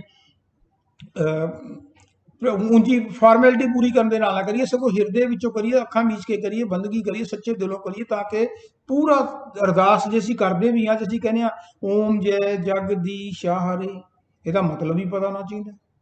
ਹਾਂਜੀ, ਜੇ ਹਨੂਮਾਨ ਚਾਲੀਸਾ ਪੜ੍ਹਦੇ ਹਾਂ ਤੇ ਇਹ ਤਾਂ ਨਹੀਂ ਤੋਤੇ ਵਾਲਾ ਰੱਟਾ ਪੜਾਤਾ, ਤੇ ਉਹ ਪੂਰੀ ਦਾ ਪੂਰਾ ਤੁਹਾਨੂੰ ਮੀਨਿੰਗ ਪਤਾ ਹੋਣਾ ਚਾਹੀਦਾ, ਤਾਂ ਕਿ ਤੁਹਾਨੂੰ ਪਤਾ ਲੱਗ ਜਾਏ, ਤੁਸੀਂ ਬੋਲੋ ਤਾਂ ਤੁਹਾਨੂੰ ਮੀਨਿੰਗ ਵੀ ਸਮਝ ਆਵੇ ਤੇ ਤੁਹਾਡੀ ਕਨਸੈਂਟਰੇਸ਼ਨ ਵੀ ਬਣੇ। ਸੋ ਇਹ 3 ਪ੍ਰਕਾਰ ਦੀਆਂ ਜਿਹੜੀਆਂ ਹੁੰਦੀਆਂ ਉਹ ਪ੍ਰੇਅਰ ਹੁੰਦੀ ਹੈ।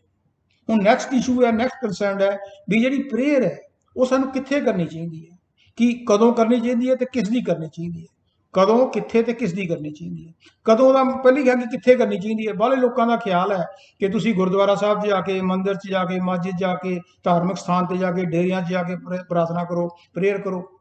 ਮੈਂ ਇਸ ਗੱਲ ਦੇ ਖਿਲਾਫ ਨਹੀਂ ਹਾਂ, ਜਿੰਨੀ ਕੁ ਮੈਂ ਰਿਸਰਚ ਕੀਤੀ ਕਰੋ, ਲੇਕਿਨ ਪ੍ਰੇਅਰ ਜਿੱਥੇ ਮਰਜ਼ੀ ਕਰੋ, ਉਹਦੀ ਸਭ ਦੀ ਇਕੁਅਲ ਵੈਲਿਊ ਹੈ। ਕਿਹਾ ਜਾਂਦਾ ਨਾ, all is holy where devotion ਨੀ। ਜਿੱਥੇ ਵੀ ਪਰਮਾਤਮਾ ਦੇ ਲਈ ਸਿਰ ਝੁਕ ਜੇ, ਗੋਡੇ ਝੁਕ ਜਾਣ, ਉਹੀ ਜਗ੍ਹਾ ਵਧੀਆ, ਉੱਥੇ ਵਧੀਆ।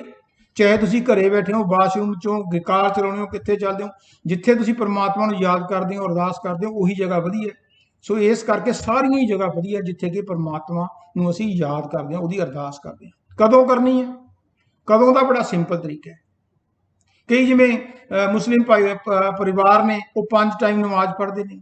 ਸਿੱਖ ਧਰਮ ਵਾਲੇ 3 ਟਾਈਮ ਜਿਹੜੀਆਂ ਅੰਮ੍ਰਿਤ ਬਾਣੀ ਪੜ੍ਹਦੇ ਨੇ। ਸੋ ਇਸੇ ਤਰ੍ਹਾਂ ਹੀ ਹਿੰਦੂ ਸਵੇਰੇ ਸਵੇਰੇ ਉੱਠ ਕੇ ਪੜ੍ਹਦੇ ਨੇ। ਸੋ ਕਦੋਂ ਪੜ੍ਹਨੀ ਹੈ?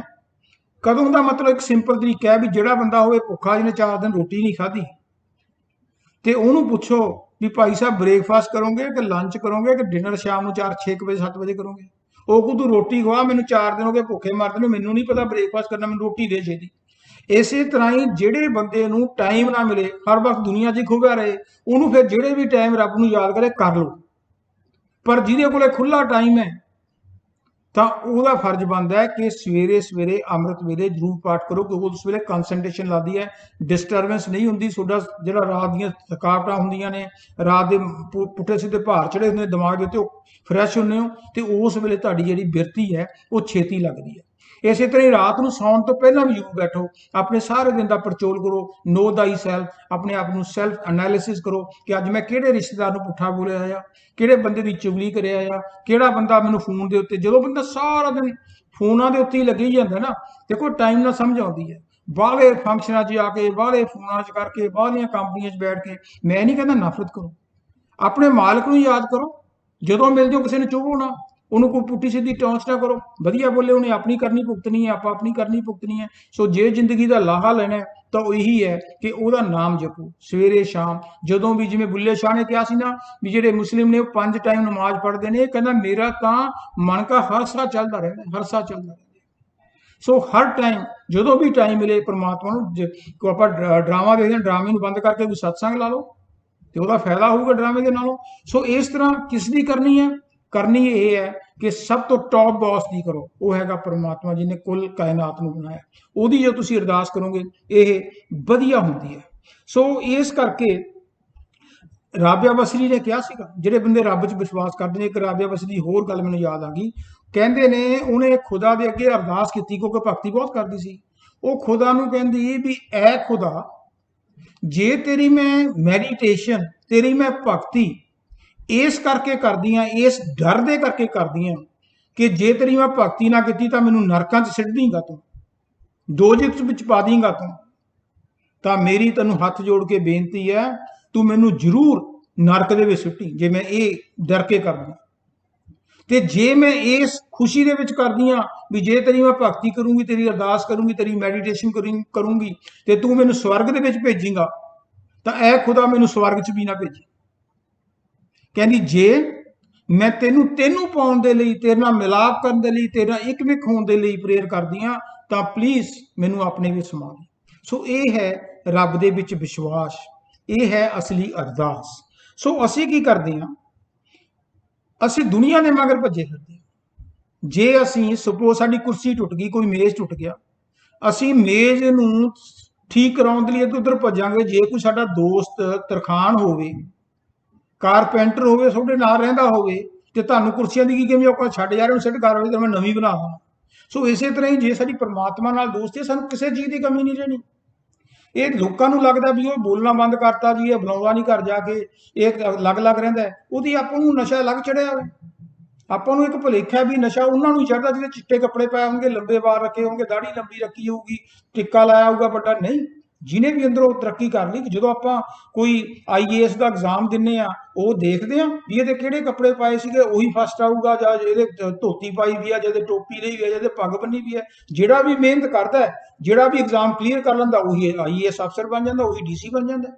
ਸੋ ਇਸੇ ਤਰ੍ਹਾਂ ਜਿਹੜਾ ਵੀ ਬੰਦਾ ਮਿਹਨਤ ਕਰੂਗਾ, ਡਜ਼ਨਟ ਮੈਟਰ। ਲੋਕਾਂ ਦਾ ਬਹੁਤ ਵੱਡਾ ਭੁਲੇਖਾ ਹੈ, ਇਸੇ ਕਰਕੇ ਉਹ ਭੁਲੇਖੇ 'ਚ ਮਾਰ ਖਾ ਜਾਂਦੇ ਨੇ ਕਿ ਨਕਲੀ ਇੱਟ ਚੱਕੇ ਤੋਂ ਨਕਲੀ ਸੰਤ ਮਿਲਦੇ ਨੇ ਇੱਥੇ।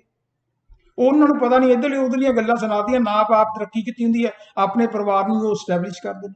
ਸੋ ਕਹਿਣ ਦਾ ਪਰਪਸ ਹੈ, ਜਦੋਂ ਇੱਕ ਤੂੰ ਹੋਵੇਂ, ਇੱਕ ਮੈਂ ਹੋਵਾਂ, ਇੱਕ ਵੱਖਰੀ ਜਿਹੀ ਕੋਈ ਥਾਂ ਹੋਵੇ, ਉਹਦੇ ਵਿੱਚ ਤੁਸੀਂ ਤੇ ਪਰਮਾਤਮਾ ਦਾ ਸਿੱਧਾ ਲਿੰਕ ਹੈ, ਤੇ ਫਿਰ ਤੁਹਾਨੂੰ ਦੁਨੀਆ ਦੇ ਵਿੱਚ ਕੋਈ ਲੋੜ ਹੀ ਨਹੀਂ ਪੈਂਦੀ। ਸੋ ਇਸ ਕਰਕੇ ਇਹ ਖਿਆਲ ਰੱਖੋ ਕਿ ਪਰਮਾਤਮਾ ਜਿਹੜੀ ਹੈਗਾ, ਪਰਮਾਤਮਾ ਤੋਂ ਹਮੇਸ਼ਾ ਪਰਮਾਤਮਾ ਤੋਂ ਮੰਗੋ, ਔਰ ਪੱਕਾ ਯਕੀਨ ਕਰੋ, ਡਾਵਾਂਡੋਲ ਨਾ ਹੋ। ਕਿਉਂਕਿ ਜਦੋਂ ਸ਼ੱਕ ਹੈ ਨਾ, ਸ਼ੰਕਾ ਜਿਹੜਾ ਹੈਗਾ ਉਹ ਕੈਂਚੀ ਹੈ ਵਿਸ਼ਵਾਸ ਨੂੰ ਤੋੜਦੀ। ਇੱਕ ਸੇਠ ਸੀਗਾ, ਉਹਨੇ ਨੌਕਰ ਰੱਖਿਆ।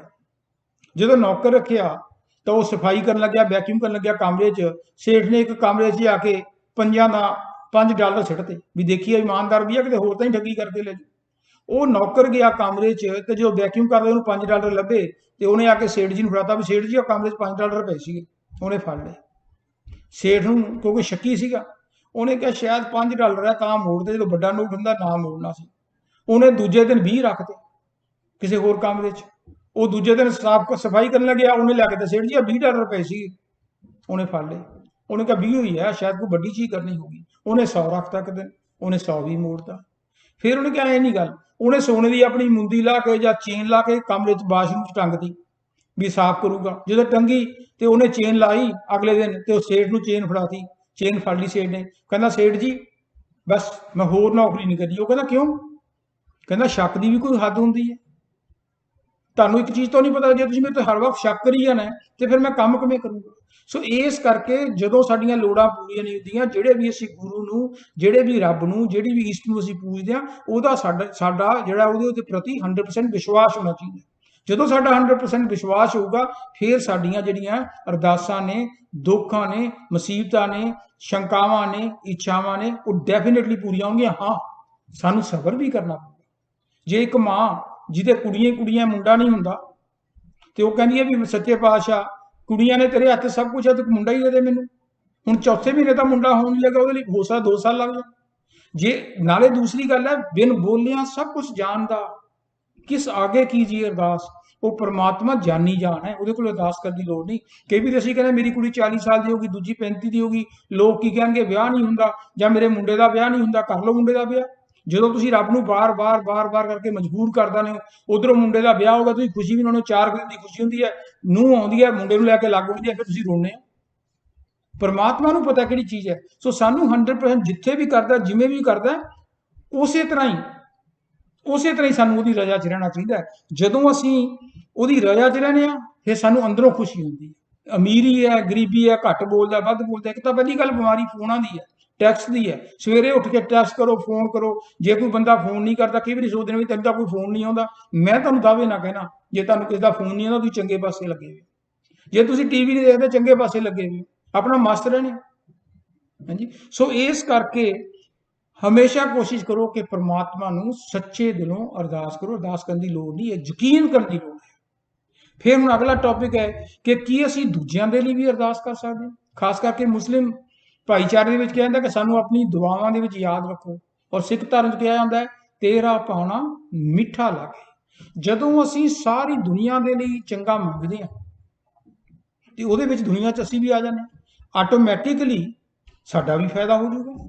ਸਾਨੂੰ ਸੈਲਫਿਸ਼ ਨਹੀਂ ਹੋਣ ਦੀ। ਜਿਸ ਤਰ੍ਹਾਂ ਕੋਈ ਫਕੀਰ ਜਾ ਰਿਹਾ ਸੀ, ਸੰਤ ਜਾ ਰਿਹਾ ਸੀਗਾ, ਗਰਮੀ ਸੀ ਪੂਰੀ, ਉਹਦੇ ਹੱਥ 'ਚ ਲਾਲਟਨ ਜਗਦੀ ਬੜੀ ਸੀ, ਤੇ ਲੋਕਾਂ ਨੇ ਦੇਖਿਆ, ਲੋਕ ਹੱਸੇ ਵੀ ਇਹ ਮੂਰਖੀ ਹੈ ਬੰਦਾ ਸੰਤ, ਇਧਰੋਂ ਸੂਰਜ ਚੜਿਆ, ਲਾਲਟਨ ਨੂੰ ਫੂਕ ਮਾਰ ਦੇ। ਤੇ ਕਿਸੇ ਨੇ ਉਹਨੂੰ ਪੁੱਛ ਲਿਆ, ਕਹਿੰਦੇ ਮਹਾਤਮਾ ਜੀ, ਸੂਰਜ ਜਿਹੜਾ ਇੰਨੀ ਰੋਸ਼ਨੀ ਹੈ, ਤੁਸੀਂ ਲਾਲਟਨ ਜਗਾਈ ਜਾਂਦੇ ਹੋ, ਇਹ ਲਾਲਟਨ ਕੀ ਕਰਦੇ ਹੋ ਲਾਲਟਨ ਨਾਲ? ਕਹਿੰਦਾ ਮੈਂ ਇਨਸਾਨ ਲੱਭ ਰਿਹਾ। ਉਹ ਬੰਦੇ ਸਾਰੇ ਕਹਿੰਦੇ, ਤੇ ਕਹਿੰਦੇ ਤੈਨੂੰ ਸਾਨੂੰ ਇਹ ਅਸੀਂ ਇਨਸਾਨ ਨਹੀਂ, ਹੋਰ ਕਿਹੜੇ ਇਨਸਾਨ ਲੱਭ ਰਿਹਾ? ਕਹਿੰਦੇ ਤੁਸੀਂ ਸਾਰੇ ਆਦਮੀ ਹੋ, ਆਦਮੀ।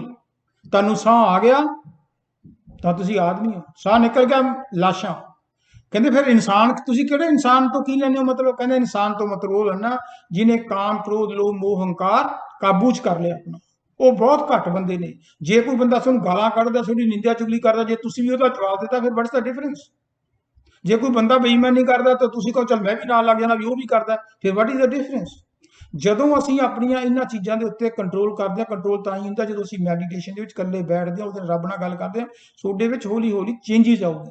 ਕੋਸ਼ਿਸ਼ ਕਰੋ, ਜੇ ਤੁਹਾਡੇ ਨਾਲ ਕੋਈ ਰਿਸ਼ਤੇਦਾਰ, ਯਾਰ ਦੋਸਤ ਨਹੀਂ ਬੋਲਦਾ, ਤੁਸੀਂ ਆਪਣੇ ਵੱਲੋਂ ਹੱਥ ਵਧਾ ਕੇ ਰੱਖੋ, ਵਧੂਗਾ, ਜ਼ਰੂਰ ਵਧੂਗਾ। ਬਜਾਏ ਤੁਸੀਂ ਨੁਕਤਾ ਆਪਣੇ ਆਪ ਨੂੰ ਪਰਚੋਲ ਕਰੋ ਵੀ ਕੀ ਗੱਲ ਹੈ। ਜੇ ਬੰਦਾ ਮਸਤ ਹੈ, ਉਹਨੂੰ ਮਸਤ ਰਹਿਣ ਦਿਓ, ਸੰਪਰਦੋ ਤੋਂ ਫਾਇਦਾ ਲਓ, ਉਹਦੀ ਕੰਪਨੀ ਦੀ ਝੰਡ ਮੰਨੋ ਤੁਸੀਂ। ਸੋ ਇਸ ਕਰਕੇ ਸਾਨੂੰ ਹਮੇਸ਼ਾ ਦੂਜਿਆਂ ਦੇ ਲਈ ਅਰਦਾਸ ਕਰਨੀ ਚਾਹੀਦੀ ਹੈ, ਤਾਂ ਕਿ ਦੂਜਿਆਂ ਦਾ ਵੀ ਫਾਇਦਾ ਹੋਵੇ। ਆਪਣੇ ਲਈ ਤਾਂ ਸਾਰੇ ਕੋਈ ਕਰਦੇ ਨੇ, ਵੀ ਯਾਰ ਬੇਸਿਕਲੀ ਸੈਲਫਿਸ਼, ਆਪਣੇ ਲਈ ਮੰਗਦੇ। ਜਿਸ ਤਰ੍ਹਾਂ ਕਿ ਬੁੱਲੇ ਸ਼ਾਹ ਨੇ ਕਿਹਾ ਸੀ, ਆਖਿਰ ਮਰਨਾ ਹੈ, ਮੌਤ ਨੇ ਛੱਡਣਾ ਨਹੀਂ। ਮਰਨਾ ਤਾਂ ਸਾਰਿਆਂ ਨਹੀਂ ਹੈ, ਮੌਤ ਦੇ ਭੁਲੇਖੇ 'ਚ ਨਾ ਰਹੀਏ ਕੋਈ ਬਾਜੂਗਾ।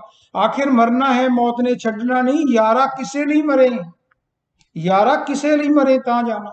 ਆਪਣੇ ਲਈ ਤਾਂ ਸਾਰੇ ਮਰਦੇ ਨੇ। ਅੱਜ ਅਸੀਂ ਭਗਤ ਸਿੰਘ ਨੂੰ ਕਿਉਂ ਯਾਦ ਕਰਦੇ ਹਾਂ? ਅੱਜ ਅਸੀਂ ਗੁਰੂ ਨਾਨਕ ਸਾਹਿਬ ਨੂੰ ਕਿਉਂ ਯਾਦ ਕਰਦੇ ਹਾਂ? ਅੱਜ ਅਸੀਂ ਸੁਕਰਾਤ ਨੂੰ ਕਿਉਂ ਯਾਦ ਕਰਦੇ ਹਾਂ? ਅਸੀਂ ਜੀਸਸ ਕ੍ਰਾਈਸਟ ਨੂੰ ਕਿਉਂ ਯਾਦ ਕਰਦੇ ਹਾਂ? ਅੱਜ ਅਸੀਂ ਜਿਹੜੇ ਸਾਡੇ ਉੱਥੇ ਬੰਬੇ ਦੇ ਵਿੱਚ ਸੀਗੇ ਮਦਰ ਟਰੇਸਾ, ਉਹਨੂੰ ਕਿਉਂ ਯਾਦ ਕਰਦੇ ਹਾਂ? ਅਸੀਂ ਭਗਤ ਪੂਰਨ ਸਿੰਘ ਨੂੰ ਕਿਉਂ ਯਾਦ ਕਰਦੇ ਹਾਂ? ਅੱਜ ਅਸੀਂ ਜਿਹੜੀ ਈਦੀ ਹੈ, ਉਹਨਾਂ ਨੂੰ ਅਸੀਂ ਕਿਉਂ ਯਾਦ ਕਰਦੇ ਹਾਂ? ਕਿਉਂਕਿ ਉਹ ਆਪਣੇ ਲਈ ਨਹੀਂ, ਲੋਕਾਂ ਦੇ ਫਾਇਦੇ ਦੀ, ਲੋਕਾਂ ਦੇ ਚੰਗੇ ਚੀਜ਼ਾਂ ਦੇ ਲਈ ਆਪਣੀ ਜ਼ਿੰਦਗੀ ਵਾਰ ਕੇ ਗਏ। ਅੱਜ ਅਸੀਂ ਉਹਨਾਂ ਨੂੰ ਯਾਦ ਕਰਦੇ ਹਾਂ। ਇਹੀ ਇੱਥੇ ਕਹਿੰਦੇ ਨੇ, ਆਖਿਰ ਮਰਨਾ ਹੈ, ਮੌਤ ਨੇ ਛੱਡਣਾ ਨਹੀਂ, ਯਾਰਾ ਕਿਸੇ ਲਈ ਮਰੇ ਤਾਂ ਜਾਣਾ,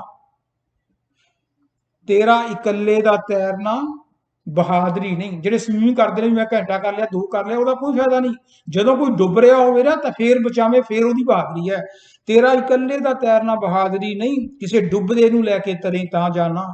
ਭਲਿਆਂ ਨਾਲ ਕਰਦਾ ਹਰ ਕੋਈ ਭਲਾ, ਭਲਿਆਂ ਨਾਲ ਕਰਦਾ ਹਰ ਕੋਈ ਭਲਾ। ਤੁਸੀਂ ਮੈਨੂੰ ਰੋਟੀ ਤੇ ਬੁਲਾ ਲਿਆ, ਮੈਂ ਤੁਹਾਨੂੰ ਬੁਲਾ ਲਿਆ, ਤੁਸੀਂ ਮੈਨੂੰ $100 ਸ਼ਗਨ ਦੇਤੇ, ਮੈਂ ਤੁਹਾਨੂੰ ਦੇਤੇ। ਕਹਿੰਦਾ ਫਾਇਦਾ ਤਾਂ ਜੇ ਤੁਹਾਡਾ ਕੋਈ ਵਿਰੋਧ ਵੀ ਕਰਦਾ, ਬੁਰਾ ਵੀ ਕਰਦਾ, ਤੁਸੀਂ ਉਹਦੇ ਲਈ ਵੀ ਚੰਗਾ ਕਰੋ। ਭਲਿਆਂ ਨਾਲ ਕਰਦਾ ਹਰ ਕੋਈ ਭਲਾ, ਭਲਾ ਬੁਰਿਆਂ ਨਾਲ ਕਰੀ ਤਾਂ ਜਾਣਾ। ਸੋ ਇਸ ਕਰਕੇ ਜਿਹੜੀ ਆਪਣੀ ਅਰਦਾਸ ਹੈ, ਸਾਰਿਆਂ ਲਈ ਮੰਗੋ, ਸਾਰਿਆਂ ਦੀ ਸੁੱਖ ਸ਼ਾਂਤੀ ਮੰਗੋ। ਜਦੋਂ ਤੁਸੀਂ ਸਾਰਿਆਂ ਦੇ ਲਈ ਚੰਗੀ ਅਰਦਾਸ ਕਰਦੇ ਹੋ, ਤਾਂ ਡੈਫੀਨੇਟਲੀ ਤੁਹਾਡਾ ਉਹਦੇ ਵਿੱਚ ਡੈਫੀਨੇਟਲੀ ਕਲਿਆਣ ਹੋਊਗਾ। ਹੁਣ ਅਗਲਾ ਜਿਹੜਾ ਟੌਪਿਕ ਹੈ, ਉਹ ਹੈਗਾ ਵੀ ਕਿਹੜੀ ਪ੍ਰੇਅਰ ਸਾਡੀ ਕਬੂਲ ਹੁੰਦੀ ਹੈ, ਕਿਹੜੀ ਨਹੀਂ ਹੁੰਦੀ, ਤੇ ਜਿਹੜੀ ਨਹੀਂ ਹੁੰਦੀ ਉਹਦੇ ਕਾਰਨ ਕੀ ਹੈ। ਨਹੀਂ ਕਿਉਂ ਨਹੀਂ ਹੁੰਦੀ? ਉਹਦਾ ਕਾਰਨ ਇਹੀ ਹੈ ਵੀ ਉਹ ਚੰਗੀ ਨਹੀਂ ਹੁੰਦੀ। ਚੰਗੀਆਂ ਕਿਹੜੀਆਂ ਅਰਦਾਸਾਂ ਨੇ ਜਿਹਦੇ ਵਿੱਚ ਅਸੀਂ ਸਾਰਿਆਂ ਦਾ ਭਲਾ ਮੰਗਦੇ ਹਾਂ। ਹਾਂਜੀ, ਜਦੋਂ ਅਸੀਂ ਸਾਰਿਆਂ ਦਾ ਭਲਾ ਮੰਗਦੇ ਹਾਂ ਤਾਂ ਫਾਇਦਾ ਹੁੰਦਾ। ਜਦੋਂ ਅਸੀਂ ਬੁਰੀਆਂ ਕਰਦੇ ਹਾਂ, ਜਿਵੇਂ ਕੋਈ ਦੋ ਹਲਵਾਈ ਦੀਆਂ ਦੁਕਾਨਾਂ ਨੇ, ਜਾਂ ਦੋ ਕੱਪੜੇ ਦੀਆਂ ਦੁਕਾਨਾਂ ਨੇ, ਜਾਂ ਦੋ ਜੂਲਰੀ ਦੀਆਂ ਦੁਕਾਨਾਂ ਨੇ, ਹਾਂਜੀ, ਤੇ ਉਹ ਅਸੀਂ ਇੱਕ ਦੁਕਾਨਦਾਰ ਦੇ ਗਾਹਕ ਹੈਗੇ ਤੇ ਅਸੀਂ ਬੈਠੇ ਕਰੀ ਜਾਂਦੇ, ਇਹ ਸੱਚੇ ਪਾਤਸ਼ਾਹ ਅੱਜ ਇਹਦਾ ਜਾਗ ਹੀ ਪੁੱਠਾ ਲਾ ਦੇ, ਦਹੀਂ ਖੱਟਾ ਹੋਵੇ ਤੇ ਗਾਹਕ ਹੀ ਟੁੱਟ ਜਾਣ, ਇਹਦੀ ਕਮਾਈ 'ਚ ਬਰਕਤ ਨਾ ਪਵੇ, ਇਹਦੀ ਘਾਟਾ ਕੋਈ ਗਾਹਕ ਨਾ ਆਵੇ, ਫਿਰ ਤੁਹਾਡੀ ਅਰਦਾਸ ਨਹੀਂ ਹੁੰਦੀ। ਇਹੋ ਜਿਹੀਆਂ ਅਰਦਾਸਾਂ ਕਿਸੇ ਬਾਰੇ ਨਫ਼ਰਤ ਕਰਕੇ ਪੈਦਾ ਕਰਨਾ। ਜੇ ਤੁਸੀਂ ਕਹੋ ਮੇਰਾ ਜੀਜਾ ਆਹ ਹੋ ਜੇ, ਮੇਰੇ ਸਾਲੇ ਨੂੰ ਆਹ ਹੋ ਜੇ, ਮੇਰੇ ਭਤੀਜੇ ਨੂੰ ਆਹ ਹੋ ਜੇ, ਇਹਨੂੰ ਆਹ ਹੋ ਜੇ, ਤੇ ਮੁੰਡਾ ਨਾ ਹੋਵੇ, ਕੁੜੀ ਨਾ ਹੋਵੇ, ਆਹ ਨਾ ਹੋਵੇ, ਬਾਹ ਨਾ ਹੋਵੇ, ਭੁੱਲ ਜਾਓ। ਤੁਹਾਡੀ ਜੈਲਸੀ ਨਾਲ ਕੀਤੀ ਅਰਦਾਸ ਕਦੇ ਪੂਰੀ ਨਹੀਂ ਹੁੰਦੀ। ਕਈ ਵਾਰੀ ਹੁੰਦੇ ਨੇ ਬੰਦੇ ਕਹਿੰਦੇ ਨੇ ਇਹਦਾ ਮੁੰਡਾ ਡਾਕਟਰ ਨਾ ਬਣ ਜੇ, ਮੇਰੇ ਹੀ ਬਣ, ਕਦੇ ਪੂਰੀ ਨਹੀਂ ਹੁੰਦੀ। ਉਹ ਅੱਗੇ ਨਿਕਲ ਜਾਂਦੇ ਨੇ, ਝਾਕਦੇ ਰਹੋਗੇ ਤੁਸੀਂ।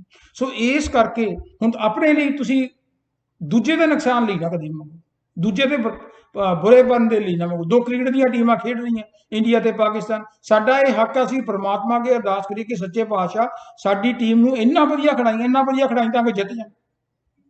ਪਾਕਿਸਤਾਨ ਵਾਲੇ ਵੀ ਕਹਿ ਸਕਦੇ ਨੇ, ਪਰਮਾਤਮਾ ਨੂੰ ਜਿਹੜਾ ਠੀਕ ਲੱਗੂ ਉਹ ਕਰ ਦੂਗਾ। ਜੇ ਇਹ ਪਰਮਾਤਮਾ ਕੀ ਸੱਚੇ ਪਾਤਸ਼ਾਹ ਸਾਡੇ ਜਿਹੇ ਜਿਹੇ ਮਰਜ਼ੀ ਪਲੇਅਰ ਨੂੰ ਸਿਫਾਰਸ਼ੀ, ਪਰ ਪਾਕਿਸਤਾਨ ਵਾਲਿਆਂ ਦੇ ਕਿਸੇ ਦਾ ਗੋਡਾ ਕਿੱਡਾ ਤੜਵਾ ਦੀ, ਉਹ ਅਰਦਾਸ ਕਿੱਥੋਂ ਪੂਰੀ ਹੋਗੀ? ਇਹ ਬੁਰੀਆਂ ਅਰਦਾਸਾਂ। ਸੋ ਇਸ ਕਰਕੇ ਸਾਨੂੰ ਇਹ ਗੱਲ ਦਿਮਾਗ 'ਚ ਰੱਖਣੀ ਚਾਹੀਦੀ ਹੈ ਕਿ ਸਾਨੂੰ ਹਮੇਸ਼ਾ ਵਿਸ਼ਵਾਸ ਦੇ ਨਾਲ ਚੰਗੀ ਅਰਦਾਸ ਕਰਨੀ ਚਾਹੀਦੀ ਹੈ, ਕਿਉਂਕਿ ਅਸੀਂ ਪਰਮਾਤਮਾ ਦੇ ਬੱਚੇ ਹਾਂ। ਜੇ ਅਸੀਂ ਪਰਮਾਤਮਾ ਦੇ ਬੱਚੇ ਹਾਂ ਤਾਂ ਅਸੀਂ ਪਰਮਾਤਮਾ ਦੇ ਬੱਚੇ ਇਸ ਕਰਕੇ ਬਣਾਏ ਆ ਕਿ ਸਾਨੂੰ ਡਰਨ ਦੀ ਲੋੜ ਨਹੀਂ। ਅਸੀਂ ਜੋ ਵੀ ਚੰਗੇ ਸਾਫ਼ ਮਨ ਦੇ ਨਾਲ, ਰੂਹ ਦੇ ਨਾਲ ਚੰਗਾ ਸਮਝ ਕੇ ਲੋਕਾਂ ਦੇ ਲਈ ਵੀ ਤੇ ਆਪਣੇ ਲਈ ਭਲਾਈ ਦੇ ਲਈ ਵੀ ਮੰਗਾਂਗੇ, ਸਾਡੀ ਜਿਹੜੀ ਹੈ ਉਹ ਜ਼ਰੂਰ ਪਰਮਾਤਮਾ ਅਰਦਾਸ ਪੂਰੀ ਕਰਦਾ ਹੈ। ਯਕੀਨ ਕਰੋ, ਇੱਕ ਮਿੱਟੀ ਦਾ ਛੋਟਾ ਸਾ ਦੀਆ, ਦੀਏ ਨਹੀਂ ਹੁੰਦੇ ਆਪਣੇ ਇੰਡੀਆ ਦੇ ਵਿੱਚ, ਪਹਿਲਾਂ ਹੁੰਦੇ ਸੀਗੇ ਛੋਟੇ ਛੋਟੇ ਦੀਵੇ ਦੇ ਵਿੱਚ ਆਪਾਂ ਸਰੋਂ ਦਾ ਤੇਲ ਪਾਉਂਦੇ ਸੀ, ਇੱਕ ਰੂਣਾ ਵੱਟ ਕੇ ਬੱਤੀ ਲਾਉਂਦੇ, ਅੱਗ ਲਾਉਂਦੇ ਸੀ, ਤੇ ਅੱਗੇ ਤਾਂ ਲਾਈਟਾਂ ਹੁੰਦੀਆਂ ਨਹੀਂ ਸੀ, ਬਿਜਲੀ ਹੁੰਦੀ ਨਹੀਂ ਸੀਗੀ, ਉਹ ਘਰੇ ਕਮਰੇ 'ਚ ਰੱਖ ਦਿੰਦੇ, ਸਾਰੀ ਰਾਤ ਜਿਹੜਾ ਦੀਵਾ ਹੈ ਉਹ ਅੰਧੇਰੇ ਦੇ ਨਾਲ ਲੜਦਾ ਸੀ, ਵੀ ਚਾਨਣ ਦਿੰਦਾ ਸੀ। यही लिखा है, एक मिट्टी का छोटा सा दिया सारी रात अंधकार से लड़ता है, तू तो उस मालिक का दिया है, तू तो उस मालिक का, उस परमात्मा का दिया है, तू किस बात से डरता है। सो इस करके सानू कदे भी डरन की लोड़ नहीं, क्योंकि सानू परमात्मा 'च यकीन होना चाहिए। परमात्मा साडे अंदर वसदा है, वो साडी हर गल सुनदा है, साडी नीत दे बारे जानदा है कि असीं किस तरीके दे सोचदे हां। उपरों ते असीं जिन्ने मर्जी बैठे होईए, पर वो साडे धुर अंदर दी जानदा है। इसे करके तो कहा जाता ना, बेबोलदे दी तैनू समझ है नहीं, वो बोलदा नहीं है पर वो समझदा सारा कुछ है। बेबोलदे दी तैनू समझ है नहीं, जेड़ा निज तेरे विच बोलदा है। आ जिहड़ा कुछ मैं बोल रहा कोई दिसदा? बोल ही रहा ना, पर कित्थे बैठा है पता नहीं है।